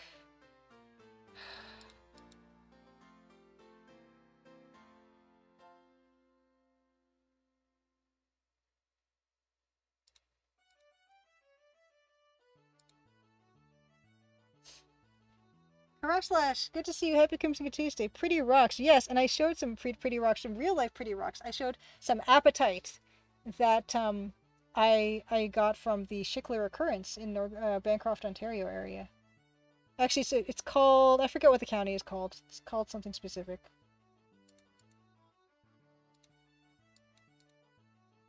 It's all about the pretty rocks. Haha, Aline B, good point. I can imagine having a dozen backseat coders in the chat and is its own special kind of hell. Potentially. Adrian Bauer, happy Crimson Tuesday. Good to see you. So long as it works and gives the illusion of stable code. Yeah, for the most part. I've been mentioning I've been going through my feedback, my tester feedback, and people say that the game is pretty stable, pretty polished, so fooled them, you know.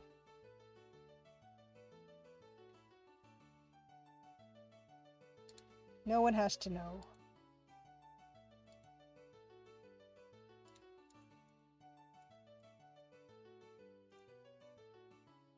Oh, happy Crimson Tuesday, Michelle. Hope you guys are doing well. Adrian Bauer says, games are a mess under the hood. Yes. Yes. Just speaking from my own experience. Well, I've worked on other stuff that has launched, and I don't know if they were a mess under the hood. But just from my own experience, yeah. Of my own code. There's stuff in there I have no idea how it works.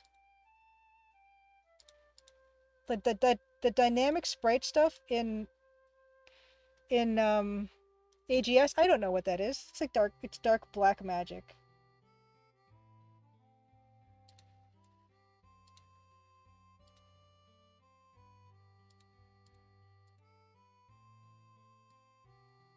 Nope. Nope.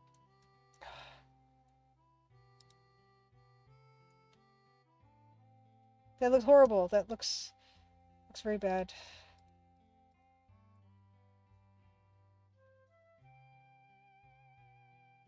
Adrian Bauer says, honestly, the best you can do sometimes is have the experience and foresight to not sabotage yourself later with rewrites. Yeah, there's a lot of times where I'm thinking I could probably make this better and more efficient, but then at the same time I'm thinking I could mess this up irretrievably, and then I just leave it alone. Yeah. There's plenty of that going around, that's for sure. Oh, this looks like a mess. What am I doing? What am I doing? Maybe this side should have yellow. Or something. I'm struggling. I'm struggling here, you guys. What is this? What is it? It doesn't look like anything.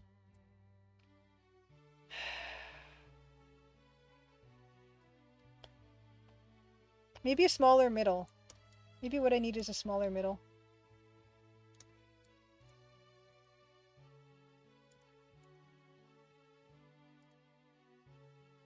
Just make a copy. Actually, yeah. Okay, we're gonna make a smaller middle. We're gonna try to save this. This might be beyond my abilities, honestly.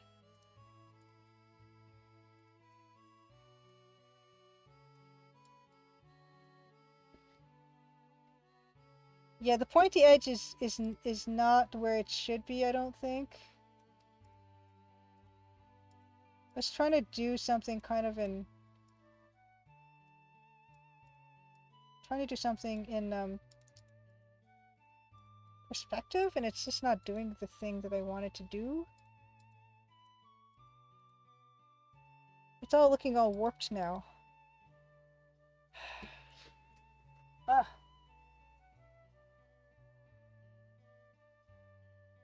Aha, Aline B, interesting. I'm a professional programmer, and for me, coding games for myself feels like a relief because there's no incentive to overthink everything for best practices and maintainability by a team. All that ultimately matters is that it works for you. Yes, I'm so grateful I don't have to deal with that.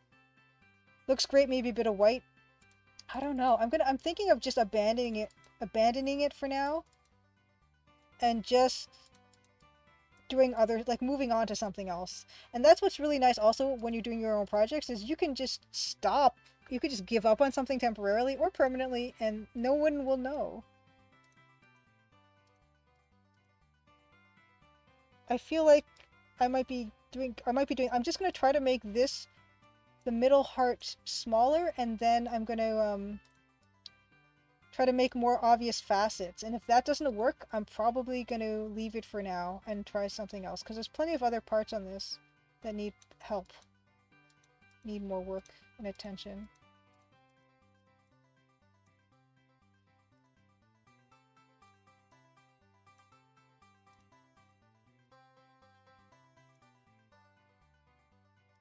Gee.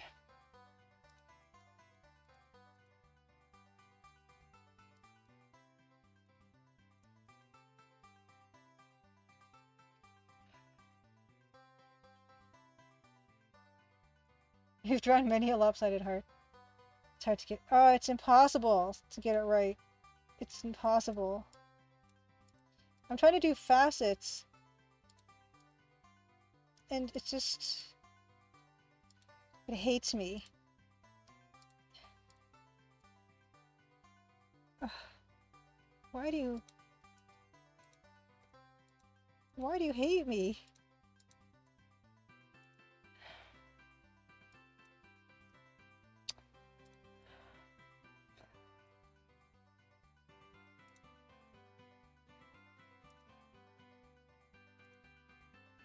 What have I done? It's a monstrosity.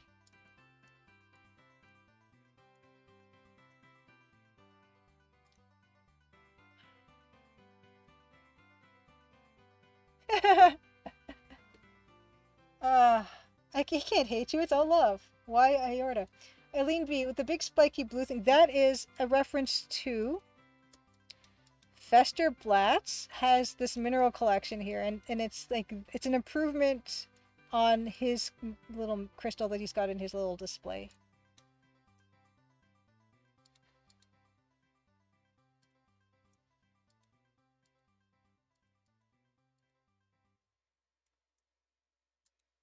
Okay.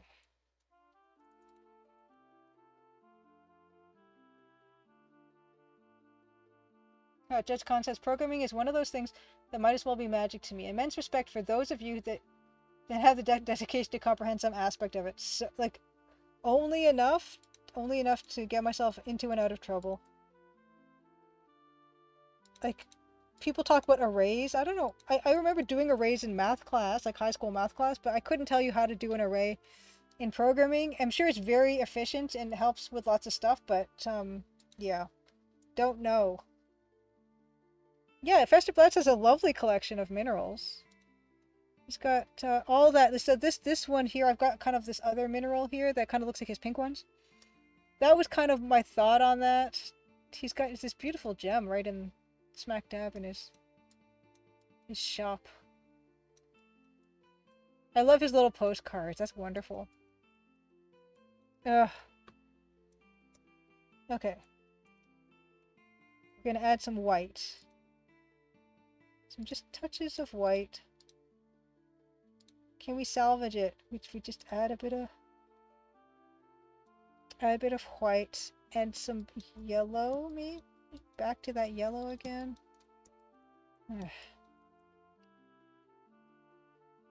Here.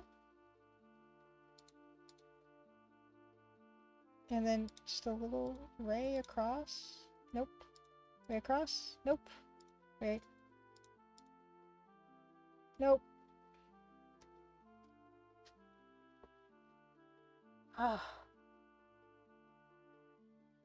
Oh, nice. Judge Con Steam says Quake 2 is finished downloading. I'll be back shortly. Going to investigate. Good luck with Quake 2. One Eyed Freak Bot says no alizarin crimson for crimson Catiste. Well, the most crimson we have is this color, which I am quite fond of.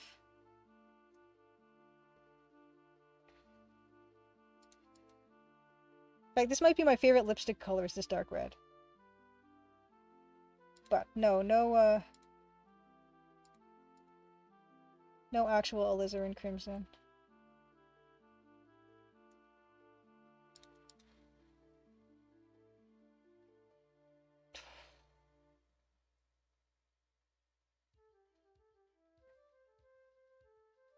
I never, you know what, I've never actually played Space Quest 3 Aline B on my own. But yeah, Fester Blatz, yeah, he's not a pleasant guy, but yeah, he loves minerals, right? Look at his face light up. Little face lit right up. Yeah. I guess that's the Orium then, Aline B. One of favorite. Sorry, when you started getting into colors, it felt like a Bob Ross episode times 3.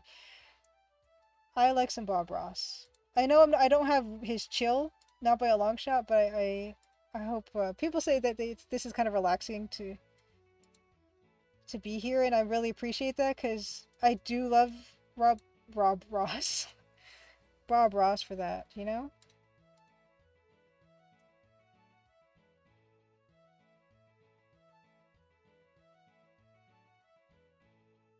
Yeah, Pango Ray. I don't do art, but it seems easy to me. There's only 16 colors for each pixel. How hard could it be to get the right one? Yeah, 320 by 200, right? So 320 by 2 times 200, and each of those can be one of 16 colors. Yes, it's there's only that many decisions we need to make, and if we make all of them correctly, we'll have perfection.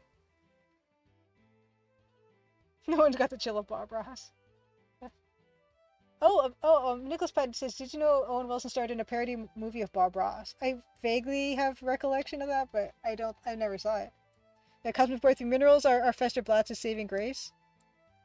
Look at him, he loves it. That's what my face did a lot at the Bancroft Jamboree. And I have other stuff to show you guys that I did acquire from there, and I can't wait to show it and tell you about those things.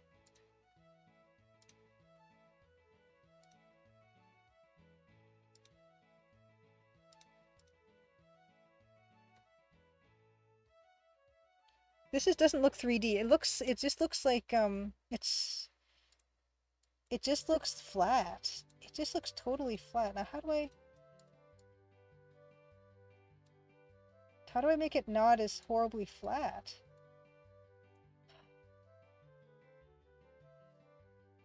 Mm-hmm.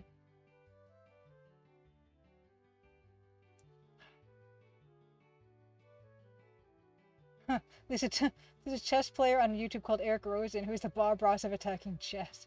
He's super low-key chill guy who plays incredible attacking chess. What's attacking chess? Space Wars 3, Ellen B says, has some lovely art. I adore the purples and greens and blues on Fleabot, Festive Blatz's planet. I love the alien lighting conditions that a lot of the Space Quest games have. Super, super fond of it. That's how most of us look at EG buckets now. Mouse Miss, you make a good point. Let's try to add some shadow to try to just save this. Save it. I'm this close to giving up on it. First for now. Just we could come back to it. This is why stuff takes a long time. You know? Well, one of the many reasons why this takes a long time. That helps a little bit. But I feel like this actually needs to be bowed out a bit so that it looks like it's you know, it looks like it's not flat. I want this to look more convex. I think it looks, yeah, so that's actually something. The shadow is already helping me visualize that. Okay, so we're gonna do that.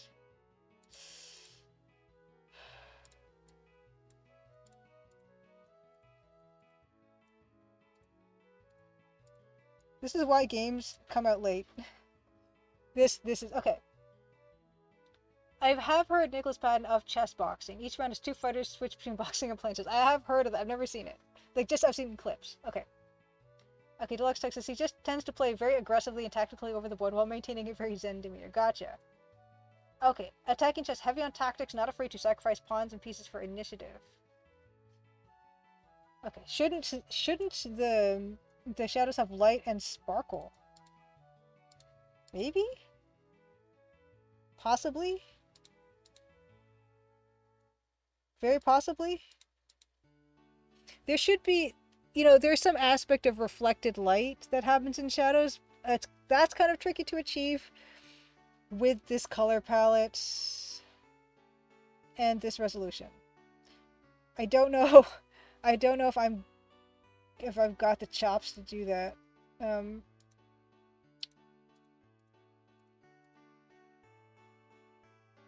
Yeah, it seems impossible. You know, because yeah, if something is, we can try. Okay, we're gonna try because I put this dithered shadow under the bag, and I was mentioning how these wouldn't have dithered shadows, but what we can do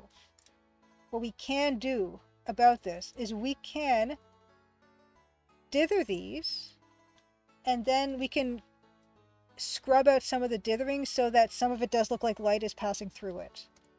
That's something we can do. So we could do something like that, where the shadow is not as dark because the light is passing through and reflecting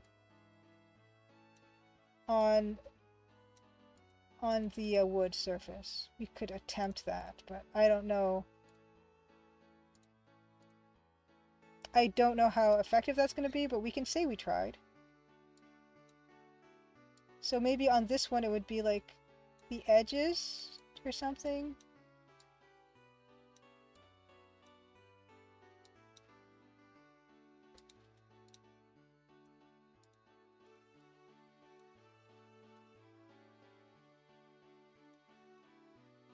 You know, actually, yeah, I like that better. Let's just go with that.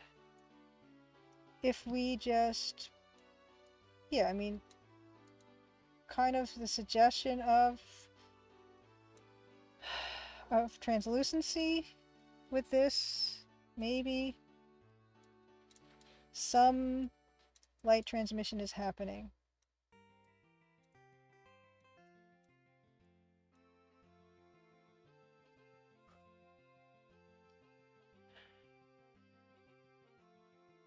That kind of does a trick. That kind of does a bit of a trick, maybe. And then what we can do is maybe right underneath we have more shadow to really ground it.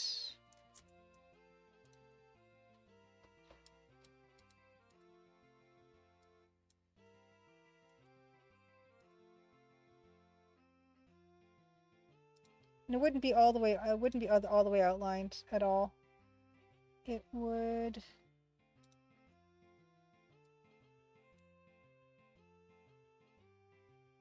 Just a slight indication. What did I just draw that on? What layer did I do that? What? This one, okay. More shadow.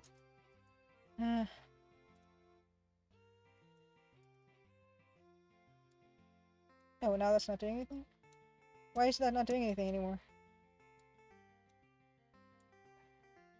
Oh, right.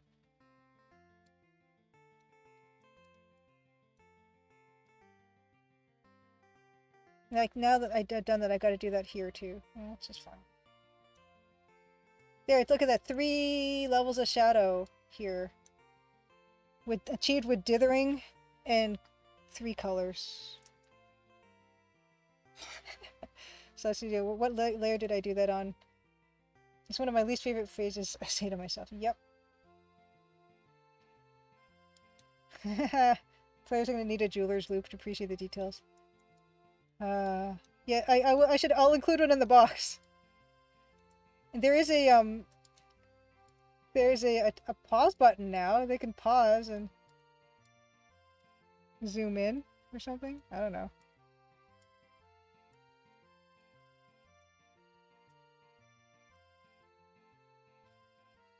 Okay, that looks a bit more 3D now. The heart. Let's get back into that. Let's go back to the thing that I was complaining about abandoning.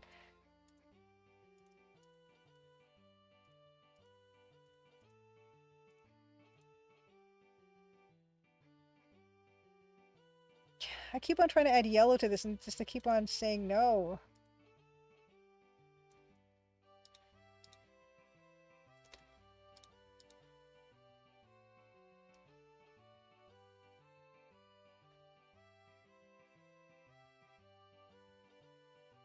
Eileen B says, maybe the light diffusing through the gem should light up the area where the shadow touches the gem rather than the tips of the shadow. A dozen backseat painters in the chat. It's also a special kind of hell. Maybe the light diffusing through the gems would light up the area where the shadow touches the gem. Possibly. Possibly. Yeah, that would make more sense. Because optically that would work more. I just was having trouble getting that to work. But we can try it. So we're going to duplicate this. Yeah, Steam achievement unlocked. Pause to appreciate the art. Yeah, when you pause during one of the cutscenes. I like that. I think that's funny. Okay, hold on. We're going to try that.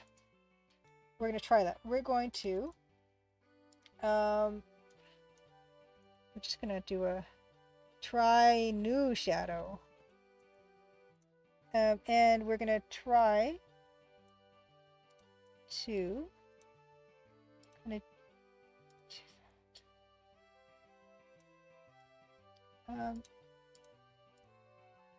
yeah, I think that does make more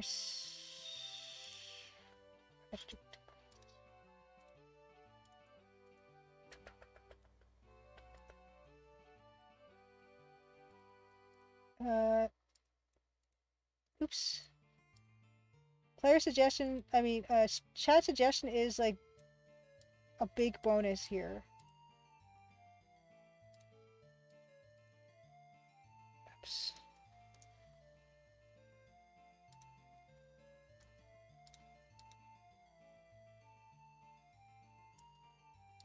Oops, no! Come back.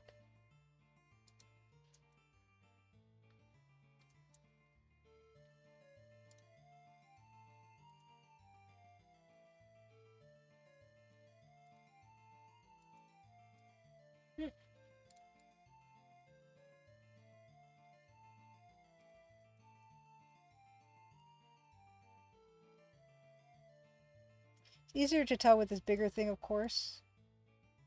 Squeezing every last pixel.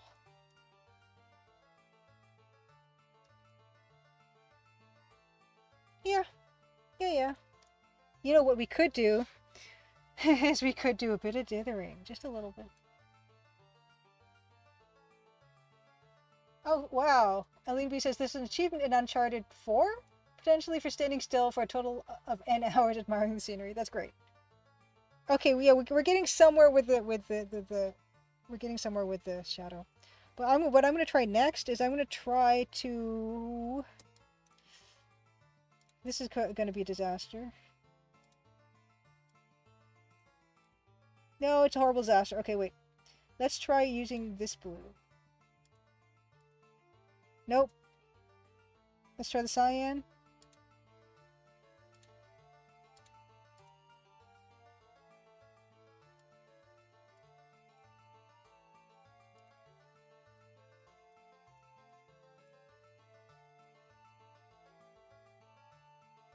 Nope. Nope. Okay. Shadows feel dark. There will be more. Oh. There will be more. We can do this in shadow. And this in shadow.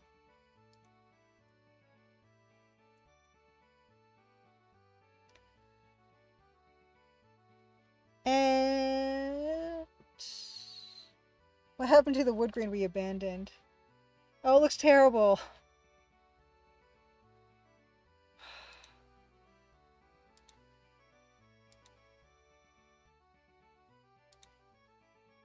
I want to make it work so badly, but it won't. It won't work. Any substitute for black for the dither? Absolutely. We can try all kinds of stuff. We can try dark gray. Oh, I did a selection of this area, and then I turned on that section of the layer mask. Yeah, we could try it as dark gray. This is what we're here for. We're here for to try.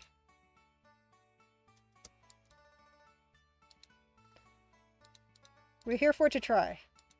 This is great. This is great English. That actually is really nice. That's actually real nice.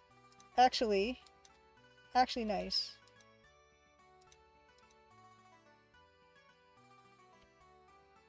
Except, I probably would still keep this one the black. So.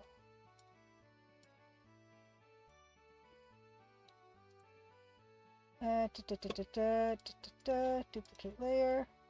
And then this one, we can, yeah. Now I gotta, where's this? Find new shadow. Okay, so this, nope. This is this. Now where is this? What's that? More shadow copy. Okay.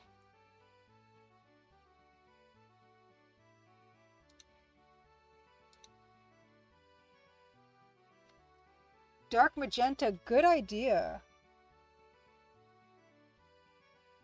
Good idea. Okay, let's try dark magenta. I like this. This is what I live for. The dark magenta could be really lovely. Let's do it.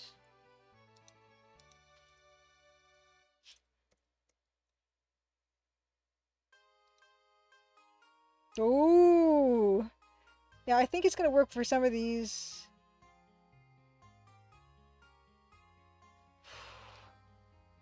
Dithering application intensifies. Yes. What if we made this one blue? What if we made...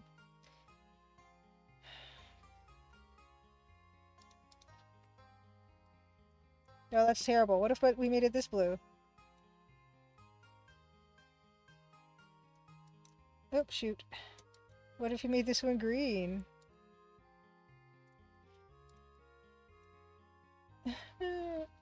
Arabella, happy Crimson Tuesday!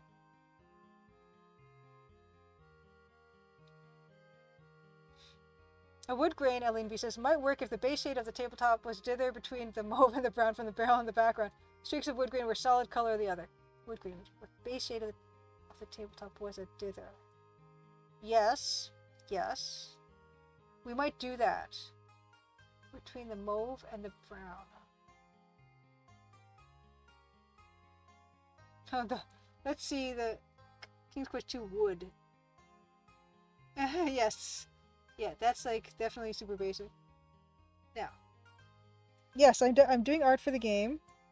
We are right now just trying to experiment with what all the colors are going to be. Oh, Moby-Doo! Hello from France. Happy Crimson Tuesday. Just for minutes till I'm falling in bed. Bonne nuit. Have a lovely night. But thank you for dropping by. As long as you can stay, of course, it's very appreciated that you're here.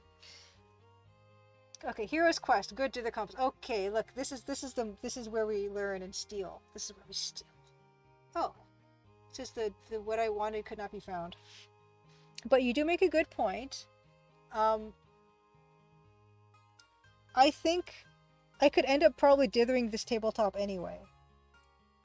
Because it's pretty bright. Let's explore that. Let's definitely explore that. My first attempt with it is going to be...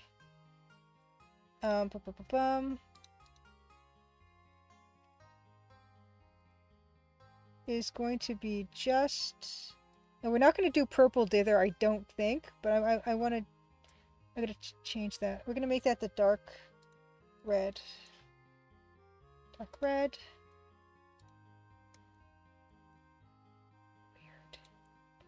Weird. Oh, shoot. What happened? Whoa, weird.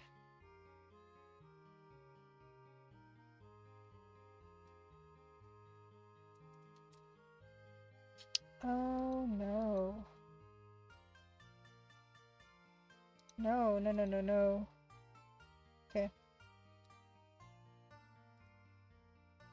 Oh, I made these all different colors. Okay, this is gonna...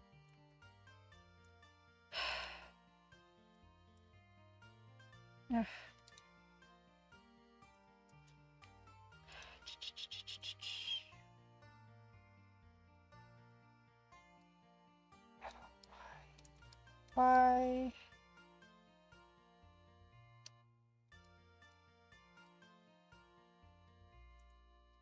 I wanna... Mm.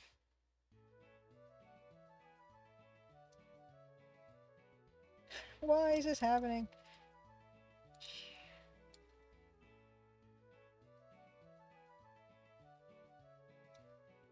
Duh.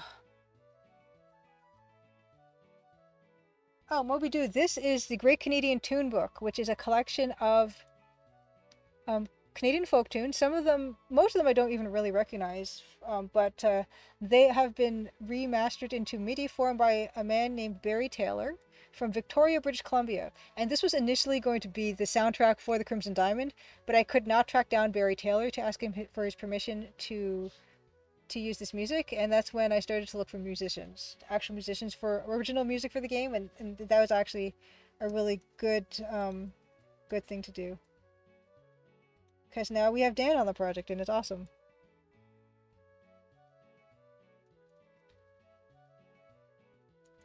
Yeah, I kind of feel better. Yeah, it was too bright before. I definitely wanted to separate that. But yeah, I tried to alleviate that for some reason I tried to click on that link and it takes me to a page not found. And yes, the Hero's Quest is shockingly dithery, but you can't really tell because it's really well placed, you know? Um,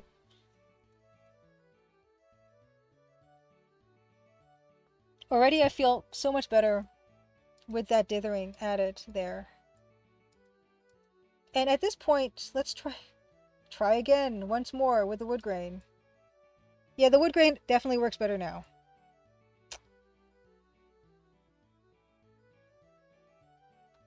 There's some bits where Nancy is kind of interfering with it.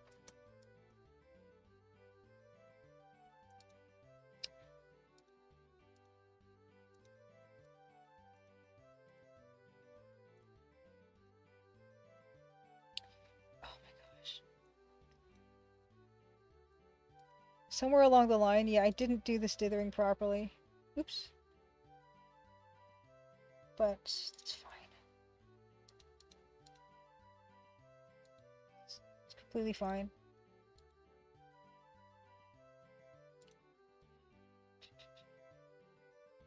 It's fine.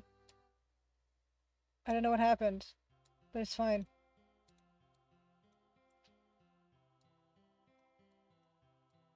It's fine. Totally fine.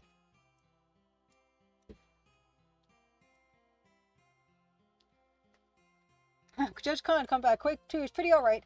Kind of like I remembered. Very nice. Oh, okay. Okay, must have been the brackets. Thank you. Okay, Aline B. Okay, yes. Look how good that looks. I have a long way to go. I have a long way to go. That's a master right there. And the EGA version, gotcha. Thank you. Yes.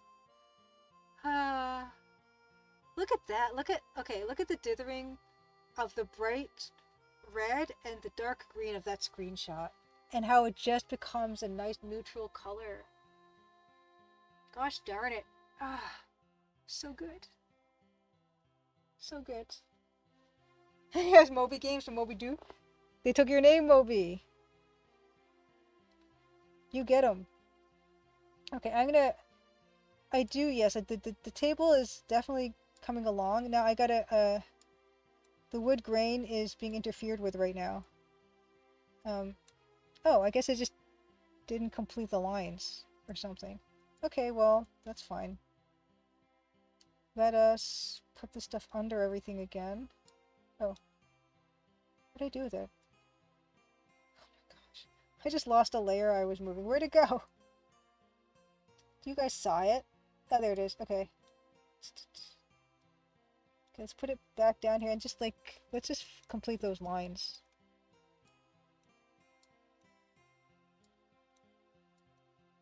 Okay, I've got a long way to go before I can measure up to the masters. Okay. Oop. Maybe there's a line here that's missing.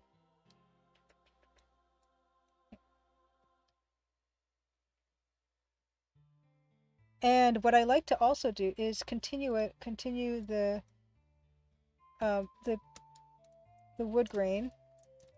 Wood grain side. Yeah, it's about 10:39 now, but I'm gonna go to 11 for art because I did start late after all. Oh no, whoop, I didn't want to do that. Okay. What I do like to do is I like to continue the wood grain lines off the table to because that's what would happen.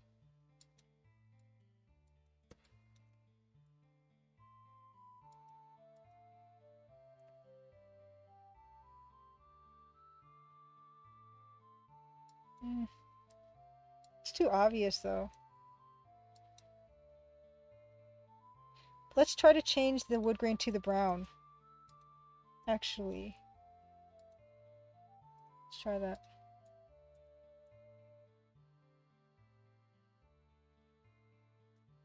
Okay, let's do a comparison.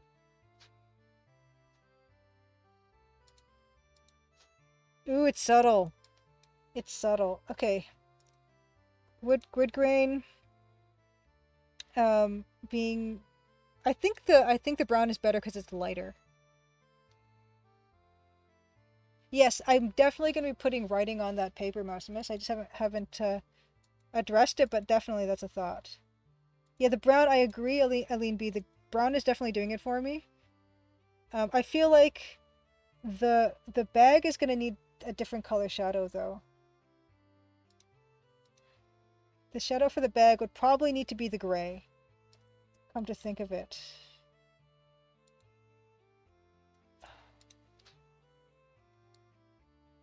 Oh no, what's happening? Okay, no, I wanted this.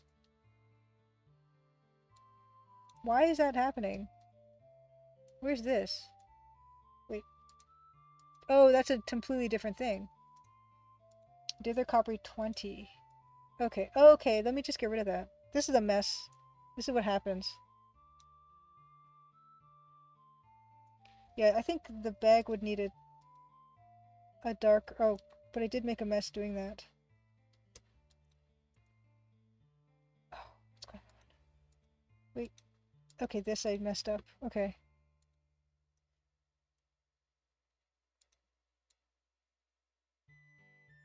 It's a disaster.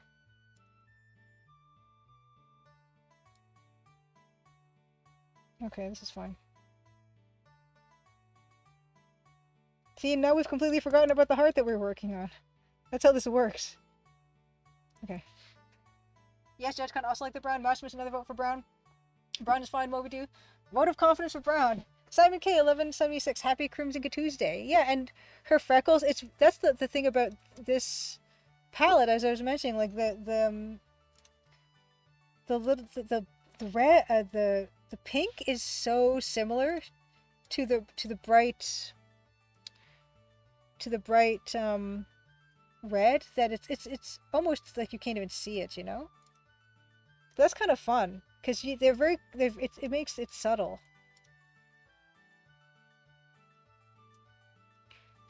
I don't really put stuff on her eye. Like on Nancy, it's just she's got a bit of a dot on her nose where the highlight is hitting the side of her nose, and then of course her little freckles. Yeah. Could be the black line where the shadow and the bag meets, maybe. Yeah, I think that's very much a possibility. Let's try it. Black line where shadow meets down.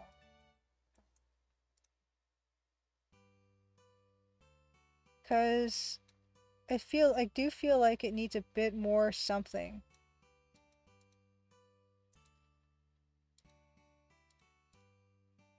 For instance, this song I do recognize as Du viens tu bergère. I don't know how to pronounce that properly, but I do know it's a very famous French folk tune.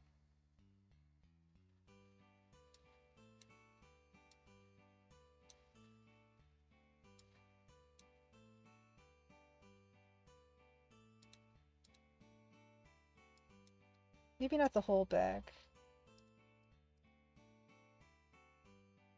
Ce soir arrivé. I know bits.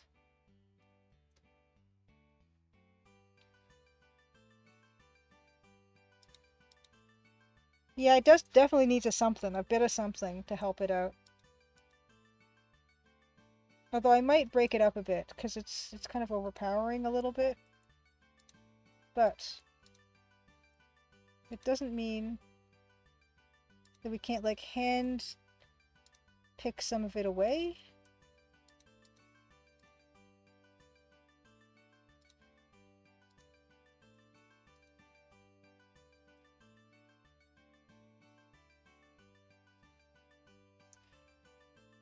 And now it's like the side black shadow is kind of standing out too much for me. I might just not do it. It's too dark. Or you know what I could do is I could make them red. Or no, gray? Gray? Let's try gray.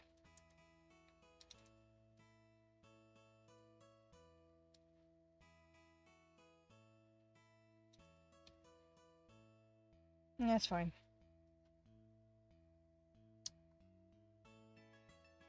Aline B says, dither the black with the brown for the shadow, maybe to integrate the into the texture of the wood. Dither the black with the brown for the shadow.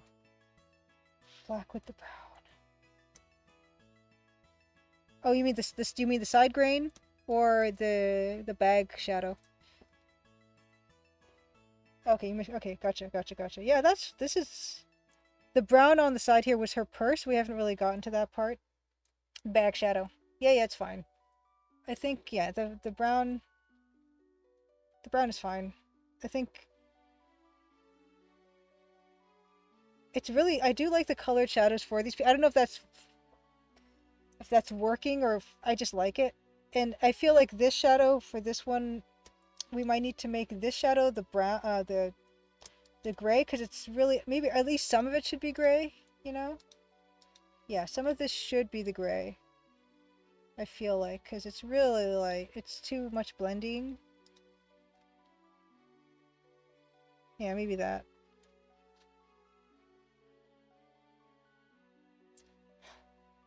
Yeah, the breaking up makes it like the bag look a little like those Crown Royale bags, the fuzziness. Moby Doo says, and that's when you realize pixel art is not easy. No, it's a lot of like these little decisions that you can go back and forth on. And of course now, all these little guys need little. Oh no, they do have, but they kind of need to have more obvious. Oh, it's fine. It's fine. 10 more, like, well, not 10, 13 more minutes. And we do need to put scribbles on the page. So why don't we do that? Scribbles on page. This is something that I can also see might need dithering. Weirdly. But we'll try. Scribbles on page. A 3-color dither on gem shadows. A trither. Oh, maybe. Yeah, because they're so small. It's... There's only... I don't know how many pixels are going to be in that trither. But, yeah, that's something to explore potentially. Like, they might be okay. Because they're so tiny. As they are. But... You know what we should do? We should probably figure her fingers out first. Before we do the scribbles. We'll figure out what's going on with these fingers, Nancy. What is going on with these fingers of yours? Now, what's tricky about this is you don't want to put, like, lines. Oh, why does that happen? Oh no, there's stuff underneath that I don't want. Where's that from? Ugh. But yeah, the trick is not to outline everything. I did that with the fisherman, I feel like, the fisherman's hands on the close-up, and that's not painting with pixels. It's drawing with pixels, and I actually tend to draw myself, like, more than... I draw more than paint, really. I'm not good at defining shapes with shadow and light. I'm more of a line person, which is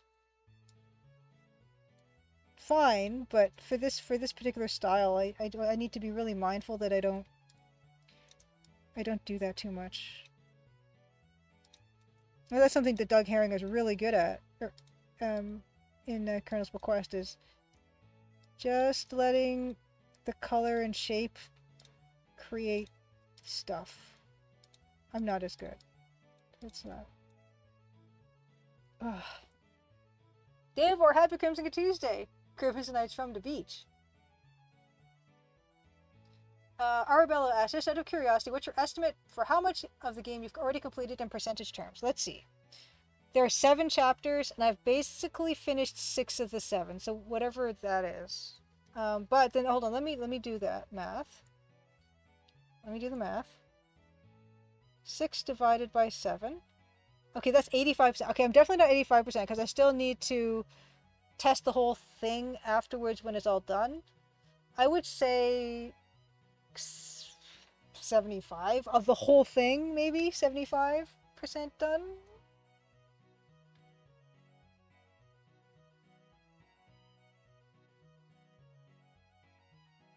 Yeah, is Denise holding the paper, pressing her palm on the table? That would determine how her fingers should look. You're very good point, Bilkun. I should figure that out. Okay. Yeah, I mean, 6 divided by 7 is 86%, but I'm not 86% done, because, yeah, I have to test everything still, like, when it's completely finished.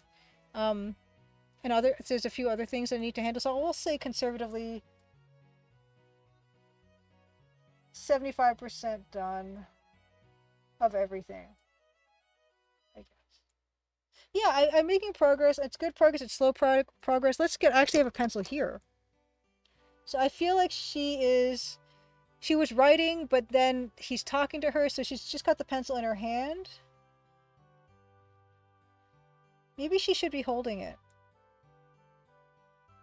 So maybe she should be holding it. Yeah, she should be holding it. Okay. Okay, let's get ourselves... Let me just change the camera to me, and we're gonna find pencil holding reference. Hand holding a pencil. Yeah, surely no bugs. There's surely no bugs. Alien B says, Loom basically avoided shadows in the glass area of the game, so they dodged that bullet. Yeah, so that was smart. Smart. Yeah, I'm gonna just try to Google it first and see if I can get what I'm looking for of the angle that I want, because it's a weird angle because it's from behind holding the pencil. So I might have to just take my own picture. Yeah, I'm looking at... Ooh, that's not bad. Hold on, let me look at the thing again. Can look at what it... That's not bad. Okay, let's copy that. Image. That is not bad. I will start with that, and if that's not good enough, we'll switch it up. Okay. Okay. Here's what I have, is this. Like, that's pretty good, right, for what we're looking for? Hand hold. Hand. Okay. Holding it as if she's being interrupted. Yes, so she was just interrupted. She's holding it, she was writing, and then it's a huh? And then she's got the thing in her hands. Yeah, let's say Arabella, let's say 75% conservatively, even though like 6 of the 7, stuff is done, but we all know the last 10% takes 80% of the time, or that horrific stat. So, we're gonna need to change the angle of the pencil, completely redraw the pencil. I don't want to even think about how much time I've spent on the pencil already. But this almost looks like it needs to be... Is this the right even angle? Hold on. Let me just... Oh my god. Is this the right angle? Aha! You guys, let's just... Hold on.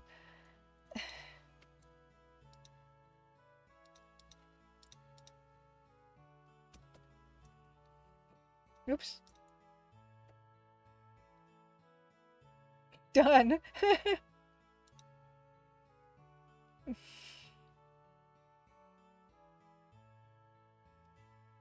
Yeah, Cosmic Void says the last 10% takes 80% of the time, but the real kicker is the last 1% takes 97% of the time. And you know what you're talking about because you've done it many a time. Yeah, don't tell anybody. It's not quite the angle I'm looking for, It's pretty close, though.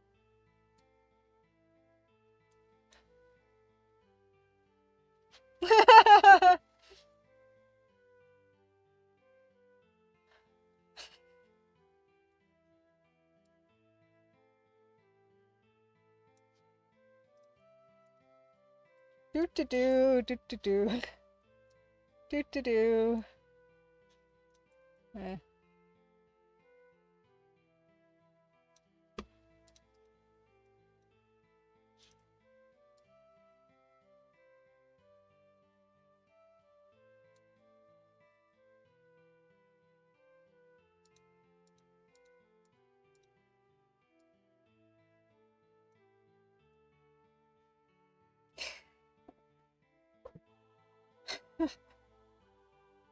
Yay! We're done.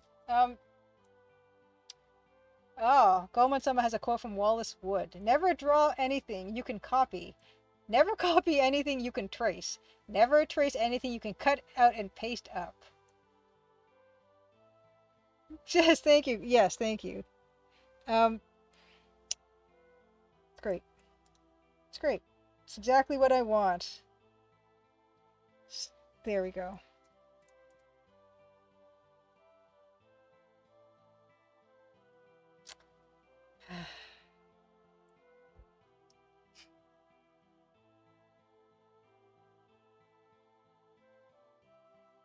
I'm gonna just trace this.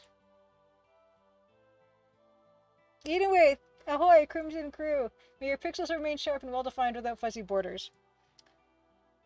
Yes, you just got here. Either way, yeah, we have some fuzzy borders going on right now. But I'm gonna trace this. I'm gonna trace this and right in front of you guys, shamelessly trace it. All right. Don't tell anybody what has happened here. Okay, you guys are all sworn to secrecy.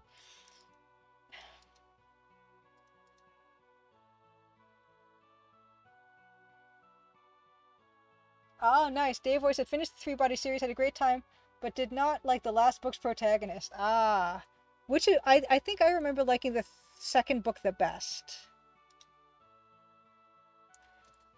But wow, yeah, you mowed through those, Dave Voice. They're good though. I really like that series.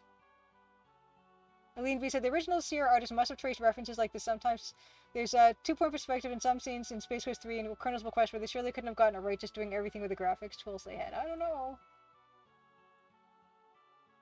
Oh, nice. Okay, Goemon-sama said Wally Wood was one of the great comic artists of the last century. Look up his comic Smart World if you want a good sample of his work.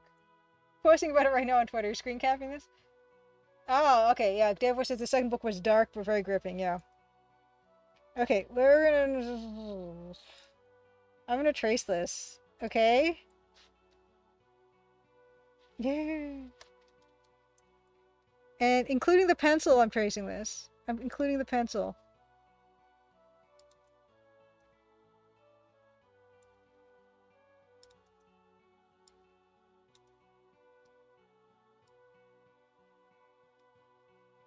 Oh, wait. I need more of that.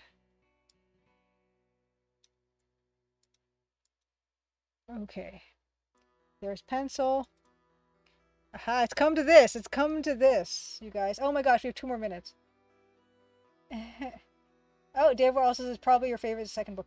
Eileen B says, you're not cheating. You're following a grand artistic tradition is what I'm saying. Oh my gosh. It's happening. I'm tracing live on stream.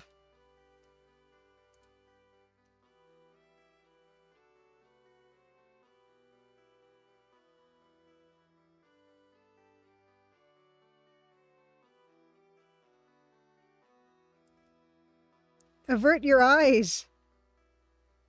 I would avert my eyes, but I have to do the tracing.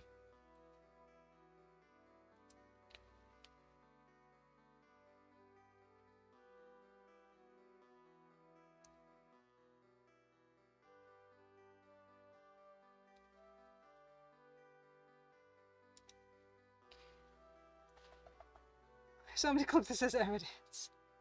My Nancy, what big hands you have. When I was drawing a little bit years ago, I remember not doing hands Moby do. This is fine. It's just a hand from Mortal Kombat. We're gonna fix it, okay? We'll fix it. We're not just gonna go like with this. Like obviously, it just looks like a mitt right now. It's not gonna. It's not. You know, it's not just tracing. You know, it's. You know. It isn't merely tracing. We're gonna have to like work on this. We're gonna have to make it smaller and more petite, and you know, we're gonna have to give her like more of a wrist, and it's a whole thing. It's a whole thing. You won't even recognize it from the Google image search. After I finish this, then we're gonna move on to some altered beast. I should copy this though. This is a smart way. Ah. Yes, Bilkin says, I once read Tracy Chevalier's novel Girl with a Pearl Earring based on Vermeer's painting of the same name from the 1600s. Vermeer used a device called camera obscura, dark chamber, and literally painted over the projection it caused on the canvas. Yes. Exactly. I said altered beast, darn it! You know what I mean. I definitely don't mean altered beast. I mean the other one. The one that we've been playing. That one is the one I mean.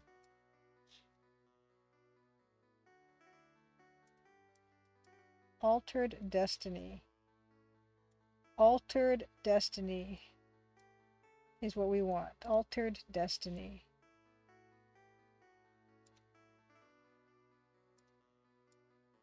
An altered destiny we shall have. I just want to finish cheating. If it's okay with you. What did I do over here? Why is it... E.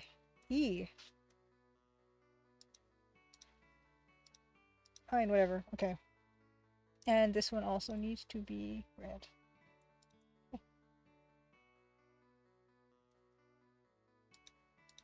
Okay. So, we're gonna... Oh, wrong. Because this is not like a realistic drawing of a person. This is like a cartoon, you know? So we can slim some stuff out. We don't need to...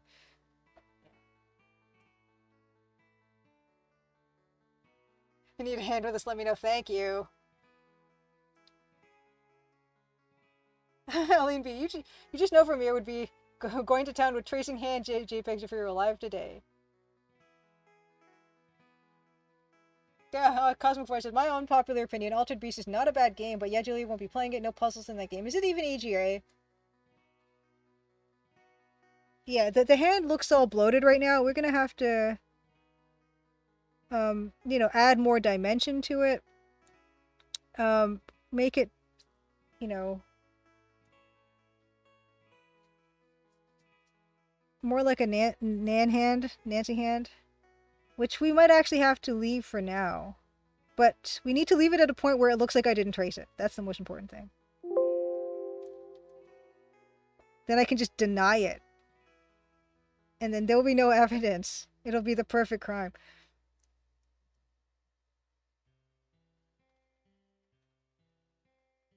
And then, yeah, this...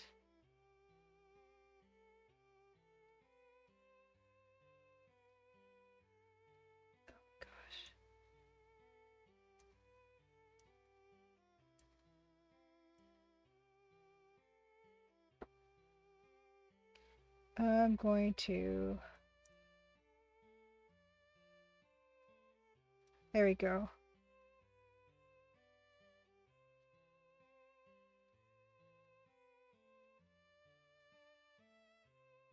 This is like, you know, less real but more convincing, you know? Ugh. Ugh. Hey, nothing wrong with tracing. Thank you, Granislav. Thank you. Okay, Altered Beast is not EGA. There aren't many colors in that game. It might as well be. Make sure to delete the original layer. Yes! Leave no evidence. Dave, I think Nancyologists just call those Nans.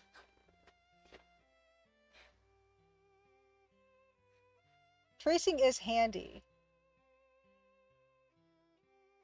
Yes. I'm super purist. I won't play the limited palette games.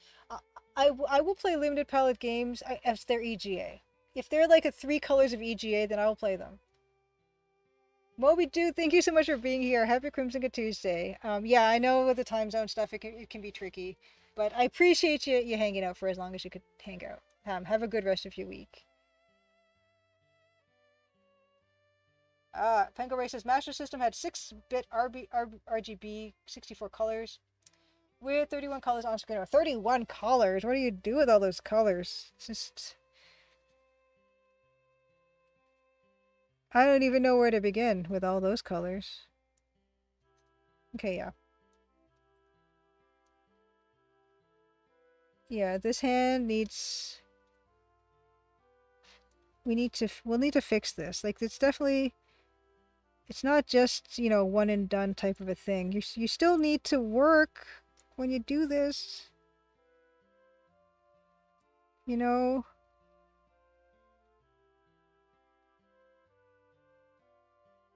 But, yeah, it's our time, I think. Our time is up for this. It's time to get into Altered Beast, and it's time to get into snack time. We'll work on this. Well, this is a work in progress, as with everything else.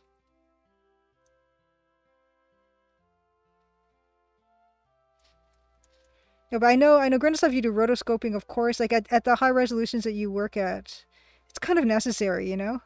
But with me and my little, you know, piddly resolution of art here, and the limited palette that I'm working at, you'd think that, and the fact that I went to art school for like, I don't know, 6 years, I should be better at this.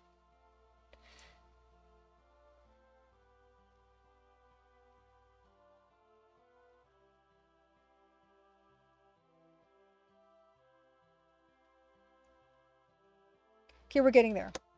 I'm happy to leave it as it is. I'm gonna save this. I'm gonna save it. I think we did a lot of good work tonight. I'm gonna save this on the Google Drive, and then I'm going to get into it. We're gonna get into some more Altered Destiny. Altered Destiny is what is going to happen next. All right. Thank you guys for all your help and your suggestions. You've made this better. You've always made this game better. From ever since I started streaming, you guys have made this game better. And making this game better too, and I think that's really important to also state.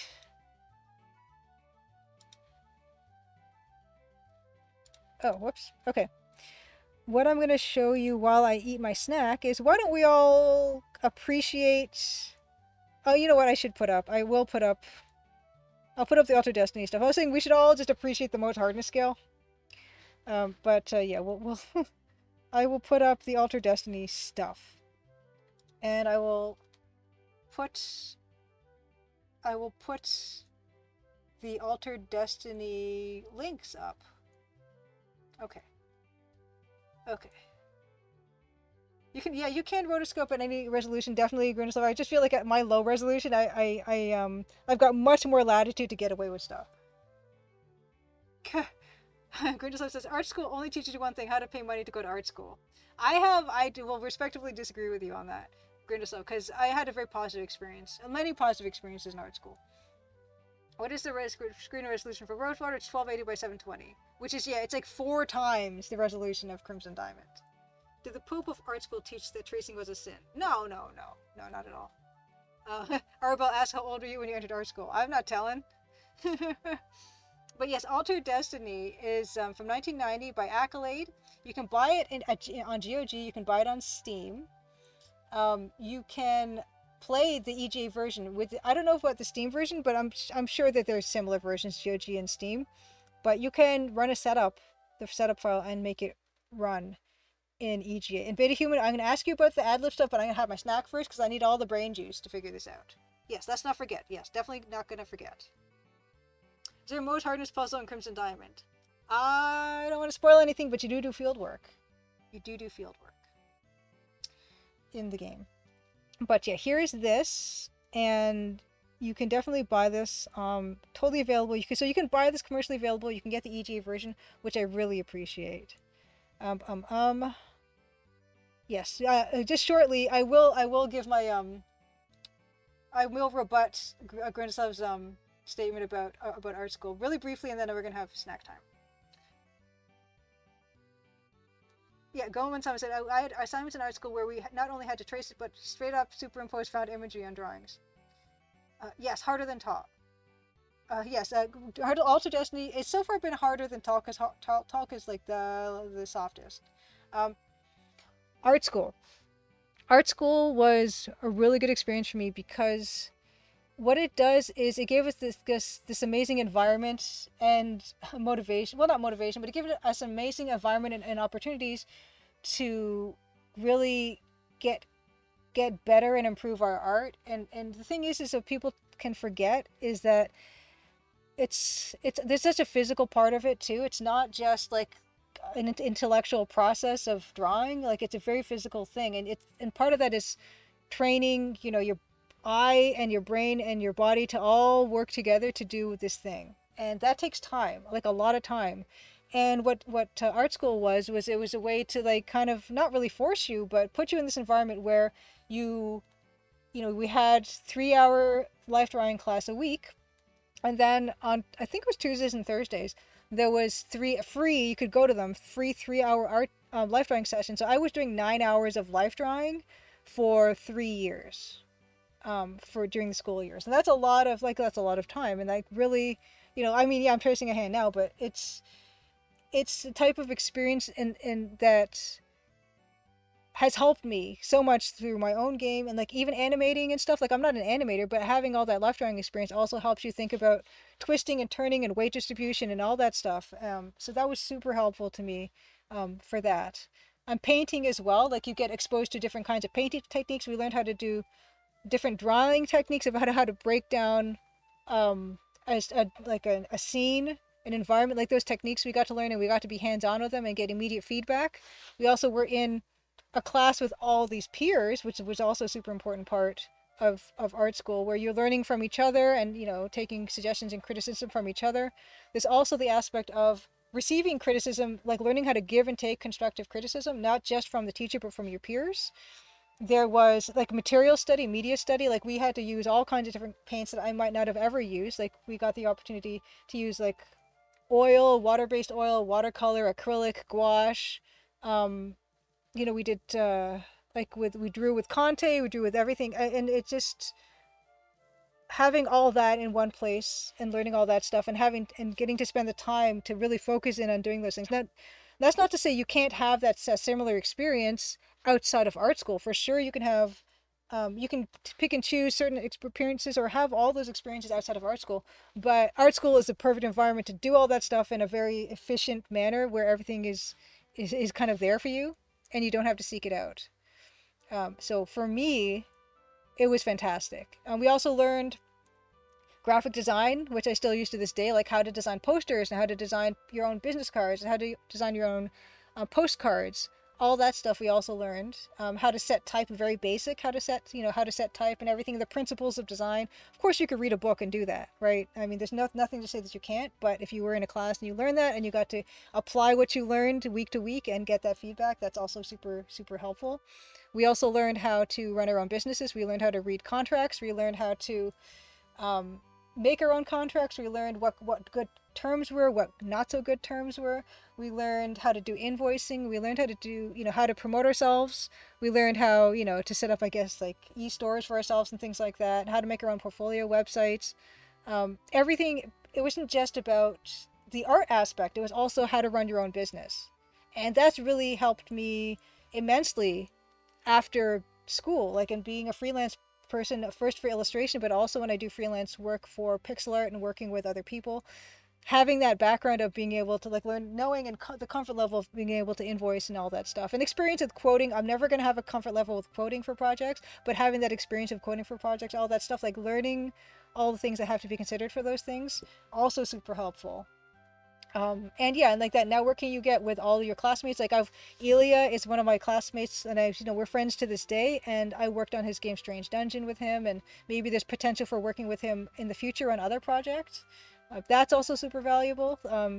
And that's like, now he's been a friend for like, however long it's been since I've been out of college or whatever, and he's not the only one. I have other friends that are like that as well, that are in the games industry, they're in animation, they're in all kinds of places, and they're wonderful resources to ask questions about. And having known them for that long, I mean, you do have a bond with them that goes beyond that professional level. Like, these are genuine friends that I have, and I've had them for ages.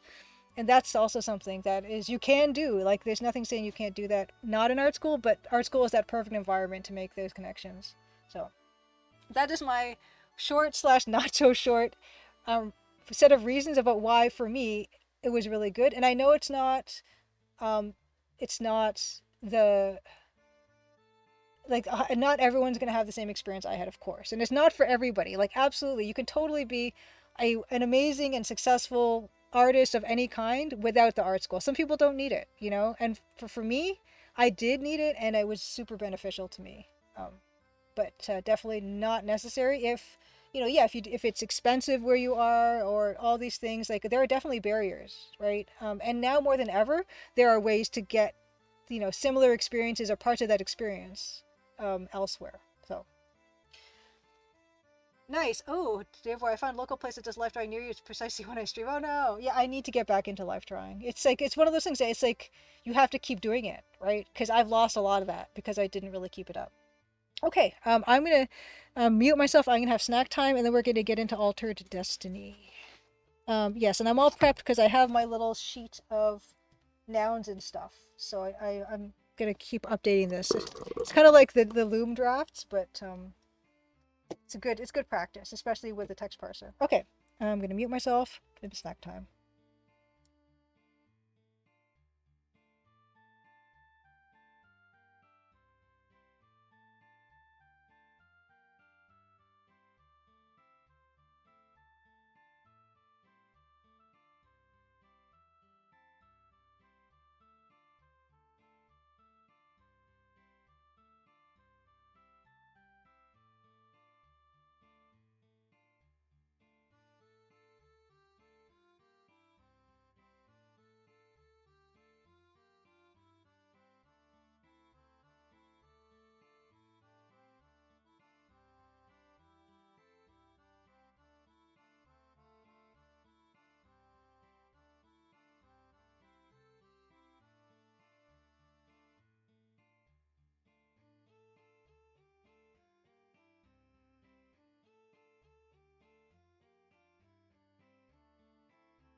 Okay, just a couple questions I'm gonna address, and then we're gonna dive into Alter to Destiny. Oh yeah, first we have to dive into how to set the sound. But Maximus says, random question.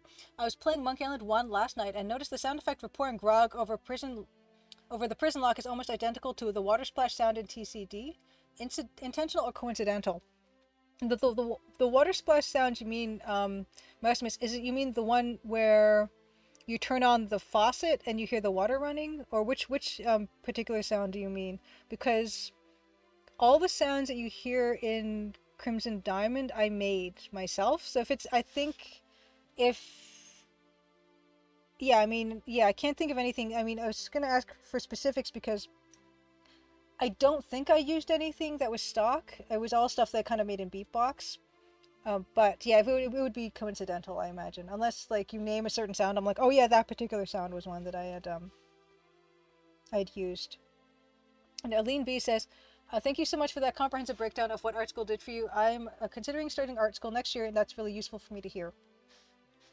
I went to a college. I went to an art college. I did not do a Bachelor of Fine Arts at a university. That's an important distinction.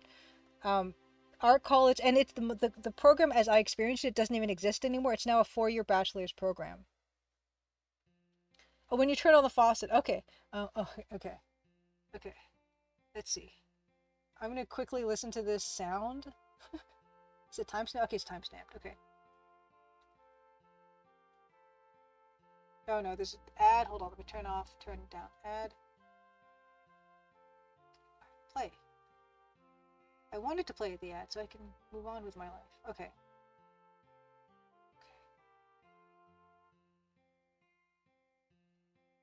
Skip ad. Okay, let's hear it.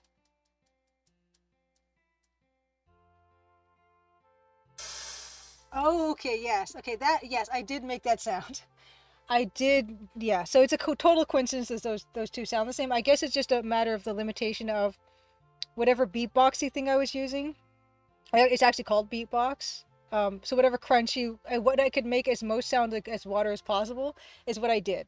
And I guess it makes me feel really good to know that Monkey Island also tried to make a water sound that sounded like a splash of water, and it sounds kind of like mine. So that's totally coincidence. Okay, yeah, I was saying I did not get a Bachelor of Fine Arts at university. I got a Bachelor's of Applied Arts Illustration. And the initial program that I had the best experience with was a 3-year diploma program that no longer exists.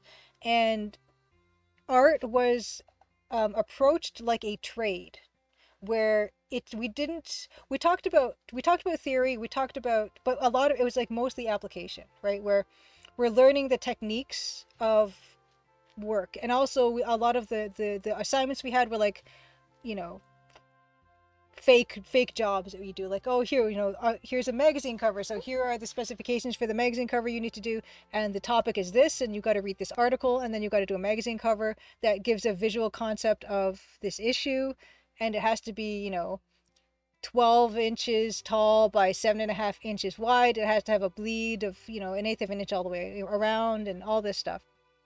It was very much approached like a skilled trade, and not so much like academic, really. It was so I cannot speak for university bachelors of fine arts programs. Those are completely different. Well, it's probably more similar now to what the program is now than when I initially took it as a 3-year college degree. I'm a college diploma.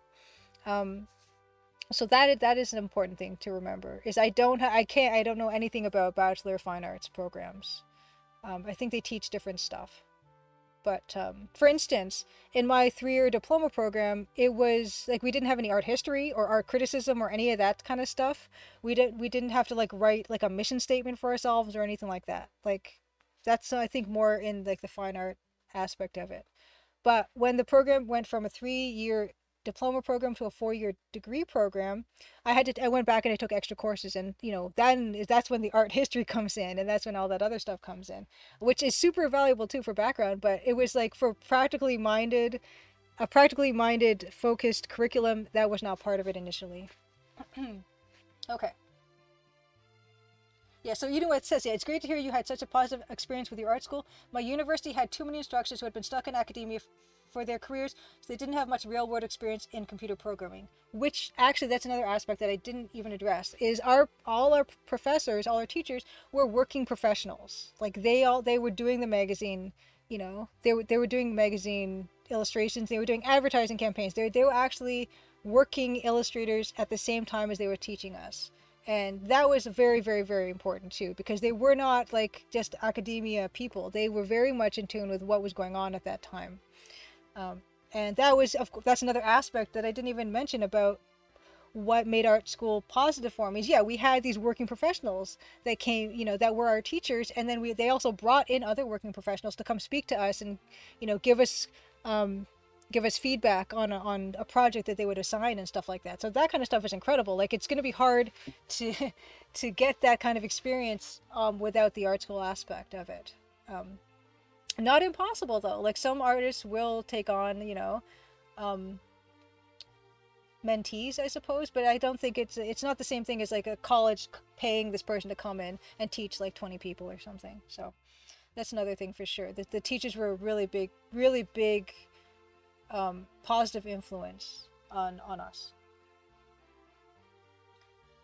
Okay, Aileen B says, I was a self-taught graphic designer in a past life, and for the last year I've been taking evening art courses at local art school to get back into it. I can honestly say I've learned more in these 12 months in a casual teaching environment than I did 12 years of working professionally in design field. So that's another +1 for art school. Good. I'm glad you have this. And if you feel that way, then I feel like you might get a good experience from art school. But of course, it completely depends on the teachers you have, the program that you're going to be in, and everything like that. It's so dependent on very specific factors. Exactly, Deluxe. So you graduated over 10 years ago, and you bet college is super different now. Yeah, I have really no idea. I can't really vouch for it at this point. Okay, yeah, game dev degree is not really a thing. Although there are now, there's academia and there's like game design courses you can take and like narrative design and stuff like that. Yeah, they train you wrong on purpose so you don't steal their jobs. Yes, the instructors were fantastic. It was a mixed bag, but for the most part, they were really, really, really good. Okay. Yeah, you graduated with an education degree, Deluxe Tech. You did teach in your organization for a few years, but now it's system security. You never know where you're going to end up. I do have a bachelor's degree. I've never had to use it, but I have it. Who knows, just in case. Let's turn this music off. Okay, I also have to turn down the desktop audio because this game is really loud. Now, Beta Human, if you're still here, please, if you'd be so kind as to walk me through how to get the ad lib working. Everyone would thank you very, very much if you could tell me about this. Okay. Oh, wow. Okay, I would not have been able to do this on my own. Okay, let me get to that folder. Okay. Let me get to the folder. See. Okay. Oh, I find the files and can open the add bat. Okay, okay. Add. Okay, here. Open with. Why would I? Okay. Open. No, just open a notepad, right? Text editor, yeah. Why won't you let me choose what to open it in?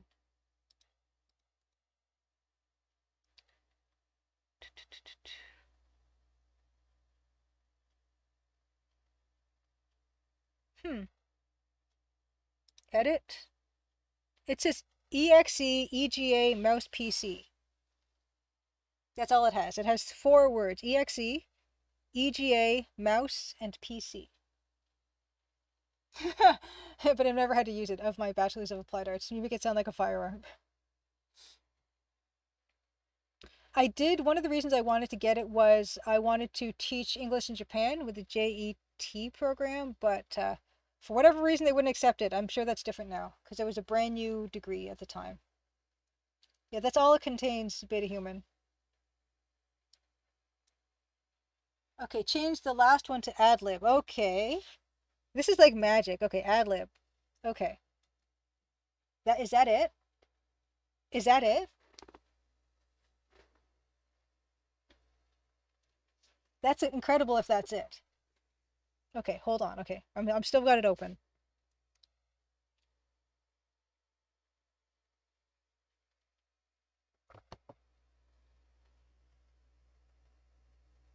Keep the capitalization. Okay, yes, I have it spelled as you have it. Big A, small d, big L, small I, small b.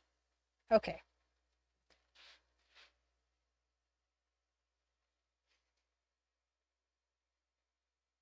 And is that it? Is that all it takes? Save and run. Okay. Okay. Oh my gosh. Okay, moment of truth. Let me find it. Let me find it and Okay.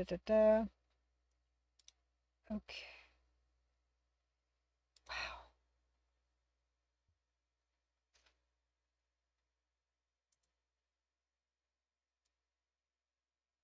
Haha, it just comes up. Okay, let me change my tag. Altered Destiny. 44 fall. Okay. Let's see if this worked. Let's turn it up just a wee bit, although... Oh boy. Okay.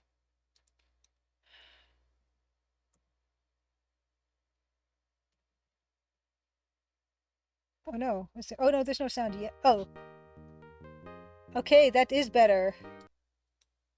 Okay, how does that sound for you guys? Altered Beast might get you more views. Beautiful. Well, thank you, Beta Human. Look at that. Listen to that. Is it too loud? Wonderful. Beta Human, thank you so much. Now you've saved our ears. You've just saved our ears. All of us. Bless you. John Qua, bless you, Beta Human.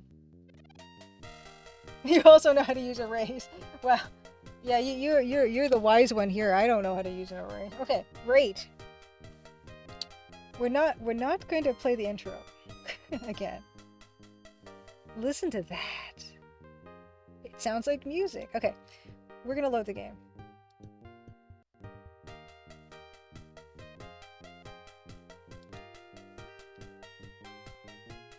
It's fantastic. Okay, now we're gonna stop hearing that.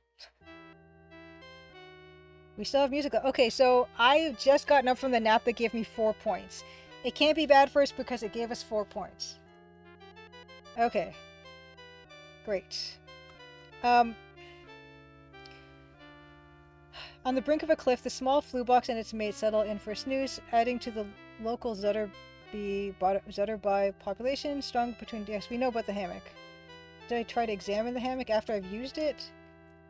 Can I take it? But we're not sleepy anymore. Now, I don't know what that did. I don't know if that's something we need to do to pass time, necessarily. Yeah, and let's look at inventory. I don't know if it's I? Yes. Bowl of popcorn, sphere, golden tube, a bottle of pigment, and a leaf. Now, we do know that there is an Indela bird that's attracted to pretty colors, lives in the woods. If you choose to search for one, beware natural springs. Okay. Well, why don't we dye leaf with pigment? Okay. Look, bottle. It's used to hold the essence of the little frags. Look, pigment. Okay. Pour pigment on leaf? What do you mean, the leaf or the fluffy leaves? What do you... Look, fluffy leaf.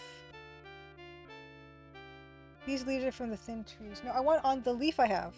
How do I... Pour pigment on the leaf. Maybe not. Examok the hammock. Oh no, oh no. Deluxe Tech says, did Sierra ever give red herring points for interactions that were in the long one incorrect? Eek. Sounds like something they do. Oh no. Oh no, okay, Deluxe Tech says, okay, Devour says, in Conquest of the Longbow, you can get points for suboptimal solutions, whose optimal solutions rewarded more. Oh no. What if I, okay, pour pigment on fluffy leaves? Gosh. Pour pigment, okay, look leaf. Look the leaf? Look the leaf? Okay, do I have to leave this screen because there's other leaves interfering with me? Look, leaf. This is a problem. Look a leaf? The leaf. Okay, I can't look at it.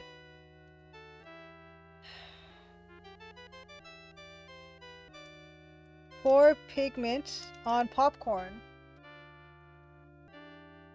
Okay.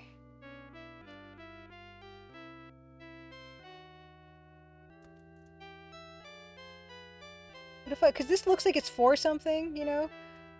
Put leaf on stump.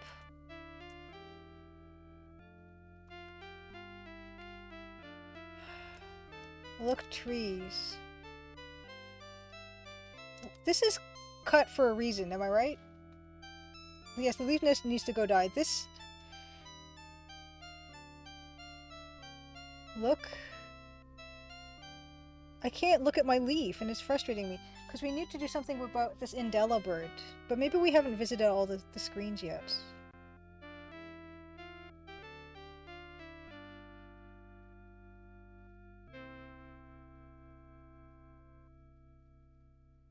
It looks blurry, doesn't it? Okay, so this looks like two ways to go, and we've already... the crossroads is up there, right? So let's go this way.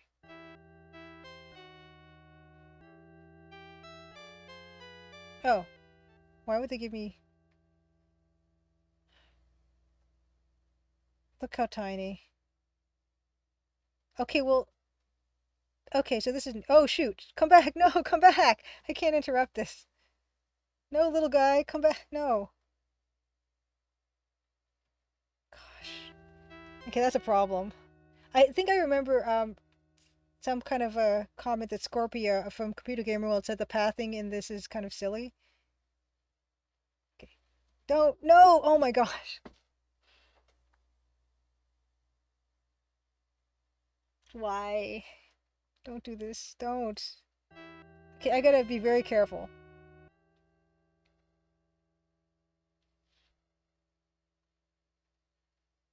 And also, it looks like there's a ghost behind me. I gotta sit over here. I can't lean back. Okay, save. Gah.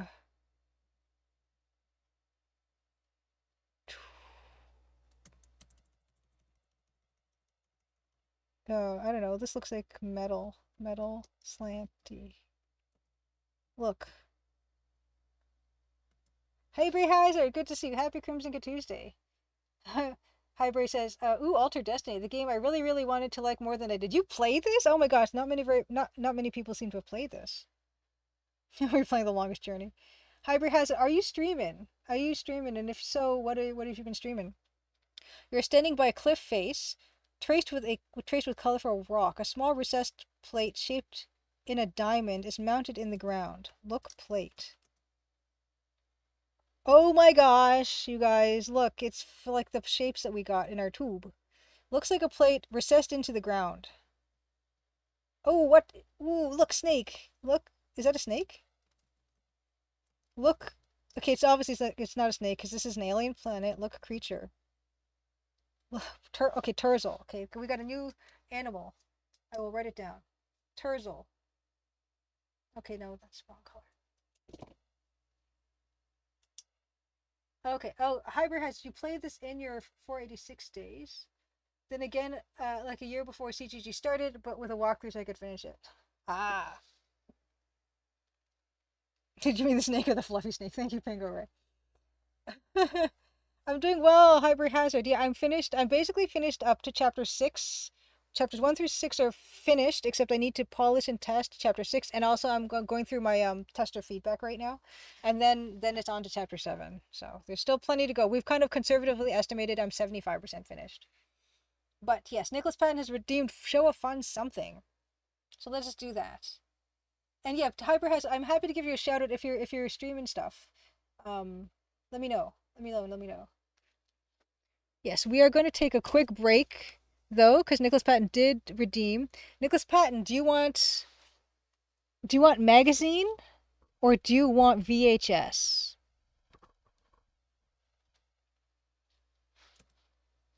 Look, Turzel. Bly Holton, have a wonderful, wonderful evening. Happy Crimson Tuesday. Okay, it's ordinary one of the mill VHS. Okay, Nicholas Patton, let's do this. Let's do this. Okay. VHS. There was a time, I don't know how old I was. I was probably, if I had to guess, I might say like 9 or 10, maybe. 9 or 10-ish. When I would watch this movie every day, I feel like. in the summer. There's a summer, I think, where I would watch this movie every day. And I think not even this edition of it, but I think we had it taped from TV. But I do have one here. Oh, let me turn off the chroma key to show this. Princess Bride. I don't watch movies like multiple times very often, but yes, this one is one I've watched a lot. I haven't watched this in a long time actually, and I do know there's a book by William Golden, and I have not read the book. I heard the book is very good. Okay, Hyper Hazards. Lately, we've been streaming Alice Madness Returns, but once this month is over, I am moving into Space Timber. Fantastic. Okay, so I'm going to give you a shout out. Good luck with Space Timber, Hyper Hazard. Shout out. Good to see you. How are you doing? Okay. Oh no, I didn't want to do that. Go back. Okay. Okay. Yes, Dave has read the book. Okay. Yes, I should read the book. Here's what it looks like on the back. It's thrilling, exciting, very funny, absolute magic. Don't miss it. This is one of the most perfect movies, I think. Is there anything special in here? So here's the tape. Beautiful. There's also. Oh, we missed out on this rebate. 3 steps to happily ever after savings. Purchase The Princess Bride in one of the following MGM family entertainment videos. All Dogs Go to Heaven, All Dogs Go to Heaven 2, Courage Mountain, The Courtship of Eddie's Father, A Cry in the Wind, Getting Even with Dad, Larger Than Life, Little Women, My Summer Story, National Velvet, The Pebble and the Penguin, Please Don't Eat the Daisies, and Warriors of Virtue. Then enclose the original sales receipts, and then complete and send in this mail-in rebate offer for getting $3 back if you bought both this and something else. And here is the back of that. $3 when you buy one of the participating MGM Family Entertainment titles. Okay. Oh, nice. You still watch Princess Bride when you're sick sometimes? Of course, this also is bookended with, the incomparable Peter Falk as Fred Savage's grandpa. Peter Falk is the best, qualitatively. Okay. Okay. Inconceivable. Arabella watched Neverending Story several times as a kid. I'm sure I must have, but this one I watched a whole heck of a lot. Belkin says, I listened to Carrie Elway's recent memoir of making the movie and it was great. When did the rebate expire? Oh my gosh. The rebate expired. I don't know. This is American, I'm assuming. So 9/2/99 would be September 2nd, 1999 is when the rebate expired. So, but I had watched this movie, ages before that, when we had it taped off of the TV. So that's not when I first saw the movie or anything like that. So yes, Don Bluth is amazing. Oh wow, okay. Hybrid Hazard says, I set up a double VCR rig to record Princess Bride and Blade Runner's director's cut onto the same VHS. You used to regularly double bill them. Fantastic. Fantastic. Okay, Karashlas also big fan of Princess Bride. Could you just buy 2 copies of Princess Bride? Well, that didn't say that you could, actually. So I wonder. I wonder. All right, thank you so much, Nicholas Patton, for that redemption. Let's get back into. I gotta remember to sit over here. Let's get back into this. The plot thickens. Beta Human says, All Dogs Go to Heaven 2 lacked the subtle eroticism of the French original. I have not. I can't comment on that because I don't think I've even seen the French original. Was that a cartoon as well? Or are you serious, or is that like? Because I'm totally willing to accept that you are serious when you say that. That a lot of effort for $3. So $3 was a lot in '99. Alter Destiny Hybrid. I love Alter Destiny so far. Examine plate. Okay, so I don't. Okay, I know. Okay, I'm scared to leave this screen. Okay, look, Cliff. Look, Cliff. Striated, formed by centuries by nature.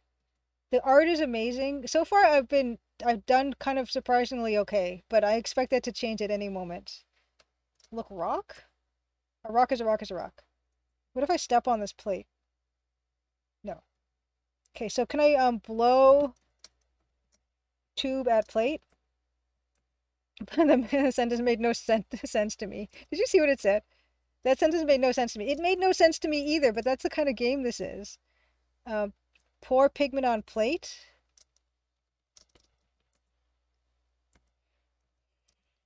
Because this is where all the little frags are, right?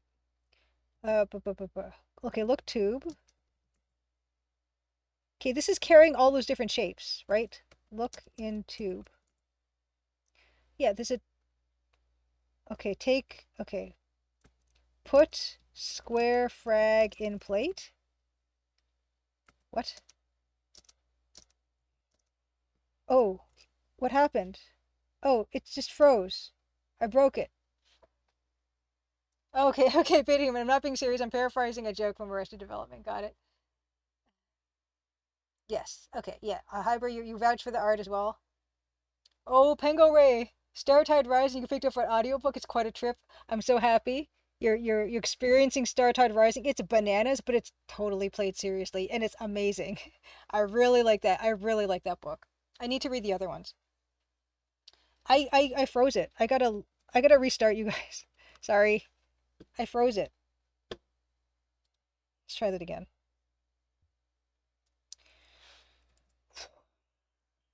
File a bug report.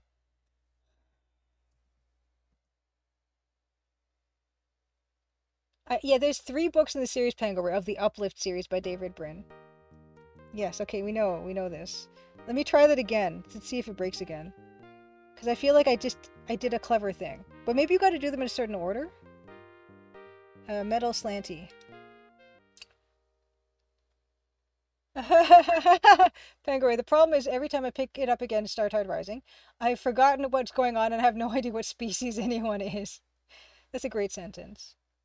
Oh, Genoa MIDI music is also really good, by the way, Aline B says. That would be EXE EJ Mouse MIDI, all caps. And the MIDI A in the ADBAT file. If you want to taste this later, fantastic. Okay. What if we put sphere in plate? Will that break it too? Think better of it and just drop it at your feet. Okay. Look into what other shapes have I got? Put pyramid in plate. Look! Can I take my sphere again? I want the sphere. Go. Take sphere. Taken. Okay, I can just drop the sphere anywhere, apparently. Look, sphere. I love its little mouth. We read this before, I think, right? I should write these names down, though. My story is long and arduous. The Longa were a hated tribe. Longa. Characters. Longa. It's not a character. I'll put it as a character. Longa. Known for their violence, their lands were bordered on the Eula's lands. Eula. The Longa might have survived if the prince hadn't shot his arrow true. A scroll in the Order of the Jewel tells more of this. Okay, so I need to... Okay. Scroll in Order of the Jewel tells more of this. Fantastic. I want to know more about the EULA. It sounds like end-user licensing agreement. Oh, apparently David Brin was a huge fan of Three Body and helped get its translation rolling. That's a fantastic detail. Let's save this. It's Ulnar. Opened up metal slanty bit. Let's look at the plate now. It's got all our stuff in it, right? No, it's empty still. That's okay. Uh-oh. Oh, gee. Look at that. Look. The cave mouth leads to fresher air, brighter places. The walls in here are striated with glistening rock, crystalline traceries through a network of tunnels. Look, there's another plate. Oh, look, face? Oh my gosh. Okay, that's not what I was intending, but that's fantastic. You. It looks like you, P.G. Barrett, to me. And I've just got to tell you how much I like those jammies you're wearing, Tracy. Look at us. We're fantastic. Oh my gosh. Oh my gosh. Look. Pajamas. They're the ones Trudy gave you. Okay. Oh, I forgot. I didn't write Trudy down as a name of a character. Let's do that. Trudy and then Barrett. I meant the face in the ceiling.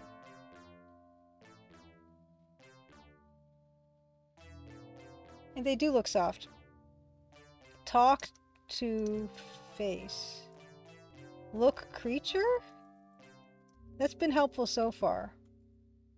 The Guardian. Okay, is it Guardian? Okay, let's write this down. The Guardian. Now we have so many questions to annoy people with every time we ask. Look up. Okay. When non-members try to leave without taking the proper steps, the Guardian does a slow burn. Talk to Guardian. Let's just hope he never opens his mouth. Okay, well, let's just... Inventory. Look in tube. Okay, that's a problem, because I feel like we need to activate this other one.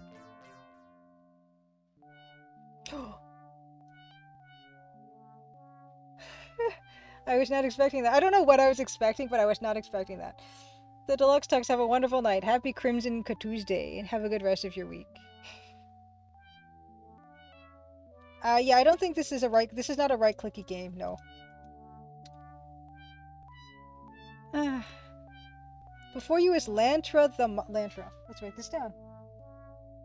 It's Lantra the Mother. Her legs and abdomen emit light, which nourishes growing crystals' jewels in their infancy.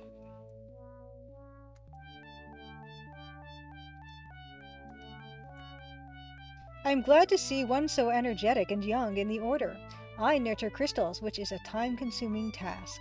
But what can I help you with? Oh, lady, I have so many questions. I've got so many nouns. Let's look at Lantra. Lantra is a friendly, protective creature who oversees the growing of the crystals. Lantra is carrying a small pouch and pouches. Large pouch and small pouch.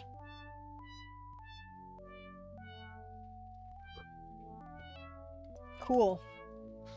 Look, small. I want the pouches, of course. The little seeds inside should grow a round crystal. Look at that beautiful art. As I clear it, like after seconds. The seeds in here should grow large crystals. Oh, pouch. That's an object. Pouch. And this is Lantra's pouch. Lantra. Ask about pouch. Said to Lantra, these seeds are delicate. Properly germinated, they will form a small round crystal, like the ones in the Colonel's crypt or whatever, right? Ask about seed. Looks thoughtful and says nothing. Ask for pouch? Gimme. Which do you mean, the small pouch? I clearly want the large pouch because I want to grow large crystals. Ask for large pouch. I don't know how to do that, said to Lantra. I cannot. My crystals may need that at a later time. Look crystal. These are crystals which are germinated in total darkness and then grown under the nurturing of Lantra. Oh, what else is there to look at? I forget. Look abdomen. Okay. Ask about Lantra. What can I say of myself? I, too, wanted to move to the floating island to await the warrior who would save us, but I am bound here nurturing my crystals. Floating island, is that a... That's a place? Place. Floating island. I have bad news, you guys. I've got a lot of questions. Yeah, the game is super unique. Ask about Daltir, the planet that we're on. Oh, her Earth provides the building blocks for my crystals, and they feed energy into her.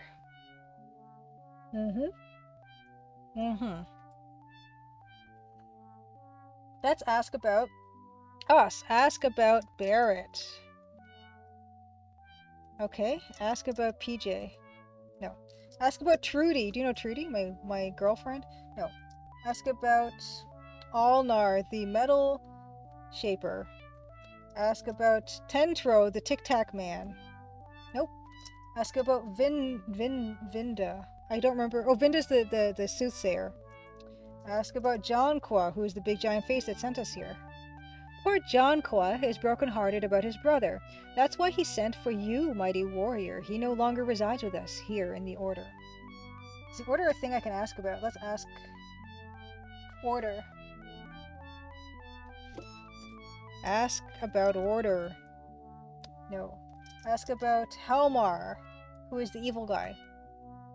That poor creature Helmar, led astray by the powerful crystal. It warped his young mind, and now that he's older, he warps its power. If only I tended him more. Oh, she grew him? That's her kid?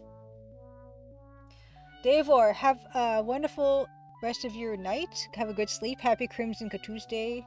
And happy rest of your week. Yes. Crazy. I am very much enjoying Crazy Space Game. This is great. This is like something David Brin would write, isn't it? Ask about Floating Island? Probably not. That's probably too many words. Yeah.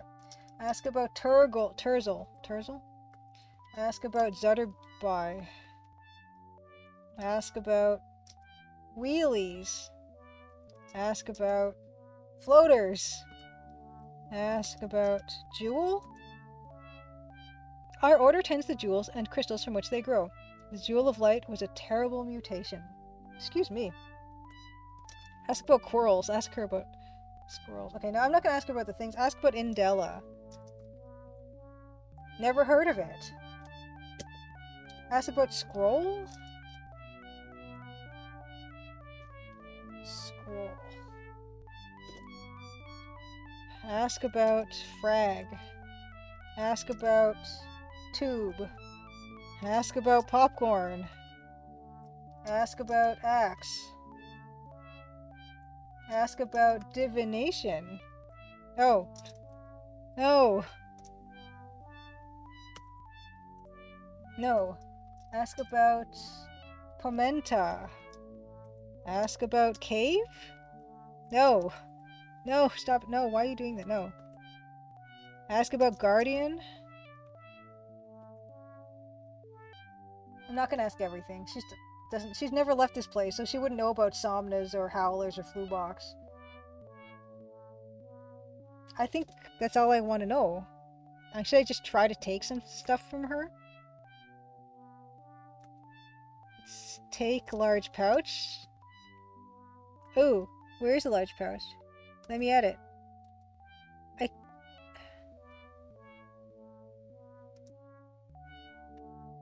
I honestly don't know where it is.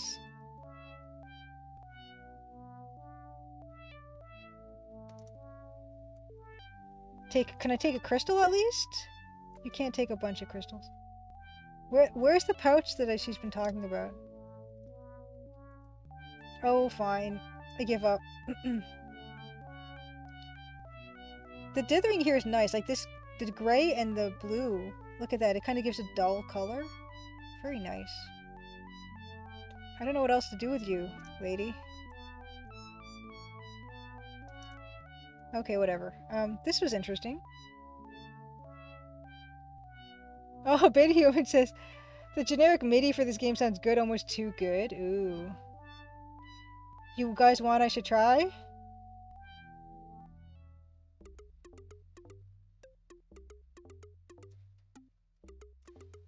A stream of water trickles down the wall, seeking its own path like those who have left the Order in recent days. Unfamiliar eyes like ghosts of those gone haunt the darkness. Oh, okay. Aline Beast says, I played it as a kid on MT32. Oh, you had MT32. Nice. Was pleased to discover the general MIDI sounds very close to what I remember. Okay, do we want to try the general MIDI? Oh my gosh, it's 11:58. Holy cow, you guys. Wow. Time goes fast when you're... Time... What is it? What passes fast? Time flies. That's what I mean. Time flies when you're playing Altered Destiny. I got it right this time. Ooh. Can I knock? Yeah, I assumed that it would be... Oh. Oh, I'm back here. Okay. That's okay, I guess. Wow, okay, it's midnight. I gotta stop, but I don't want to. This is too good. Okay, maybe next time I'll try MIDI, after all. Okay, so I'm gonna go back up and read the instruction for changing that. Okay, it's gotta be MIDI A. I'll write that down. MIDI A. Okay. Maybe we'll try that next time. Okay. It's beautiful. Whoa! I don't even... Where am I on this picture? Where am I? Wait. I missed it. I wasn't looking away and now I don't see myself. Where is this? Oh shoot. Where? Okay, this is a good place to stop, I think. Save. Day is today. Well, I consider it still August 22nd. It's not August 23rd to me. Let's save it as August. So this is, what is this? What am I looking at?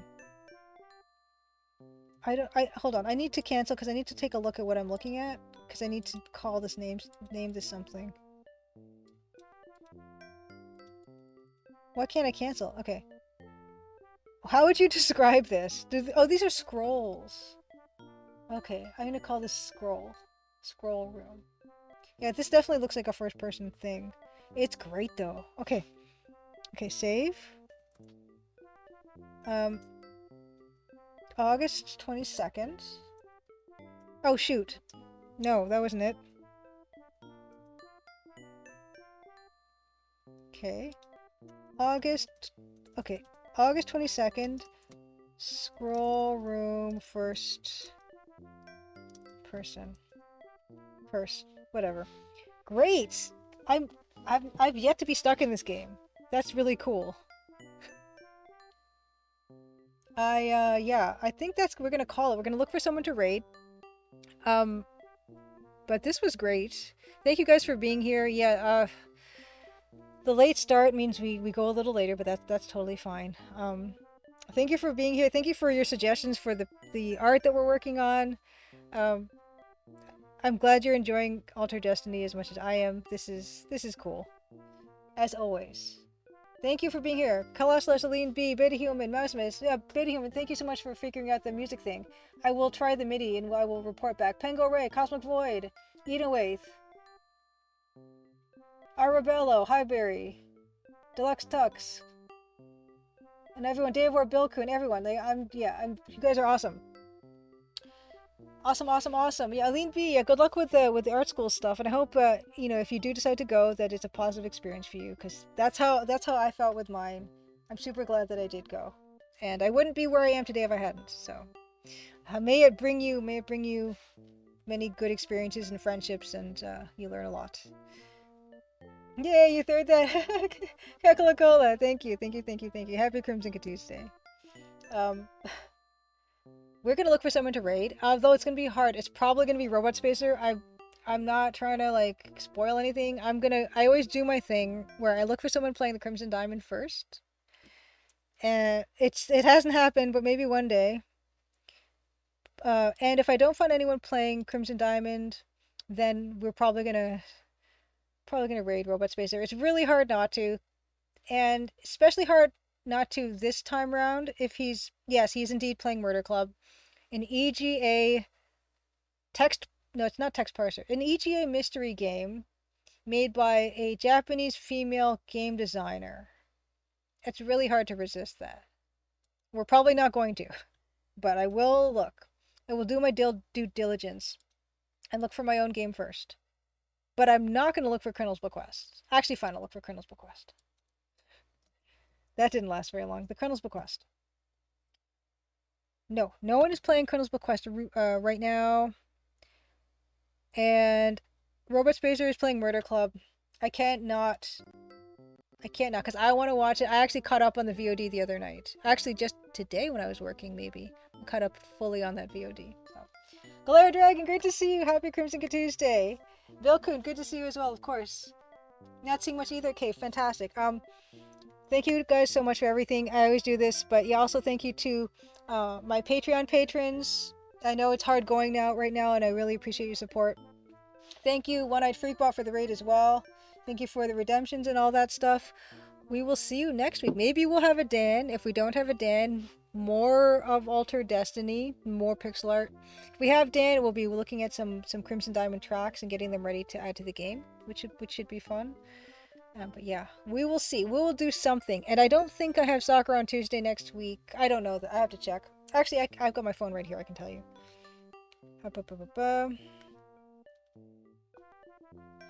Let's see. What is next week like? Next week is... No, okay. It doesn't look like soccer is on Tuesday. Don't tell... Oh my goodness. Don't tell me next... That's not next week. That's wrong. No, hold on. That's wrong. Oh, wow. Okay, the game is on Thursday. Okay, cool. The game is on Thursday. So I will definitely see you guys at 8 o'clock Eastern on next Crimson Tuesday. See you then, hopefully. We got a lot of great work done. Let's set this up to read. Oh, no worries, Glare. Actually, yeah, let me just give you a quick shout out before we go. Glare is amazing, amazing streamer. Amazing pixel artist, too. In fact, I want to know what you've been streaming lately, Glare Dragon. As well, while I set this up to read. Were you still playing, I don't know, you were playing Hack, but you were playing Hack a while ago. So I don't know if you've played something else recently. That's the last I remember. Which is like really long ago. Grading robot spacer. Seems to have worked. Seems to have worked. I never seem to think it's going to work, but it seems to work. Great. Wonderful. I will see you guys over there. Robot Spacer, like I said, one of my favorite streamers, has an EGA Bucket t-shirt. Just picks wonderful, wonderful games to stream. I'm loving watching him play Murder Club. I'm loving the fact that I don't have to play it, because it actually reminds me a lot of Mortville Manor, and that one was a toughie. It was tough to love Mortville Manor, but I did love it. Oh, nice, playing Monkey Island, fantastic. Solving without hints, amazing. Amazing. I hope you're having fun with it. It's so much fun. So much fun. I will see you guys over on Robot Spacer's channel. Happy Crimson Tuesday one more time. See you guys next week. Have a wonderful rest of your week. And yeah, bye. Let's do this.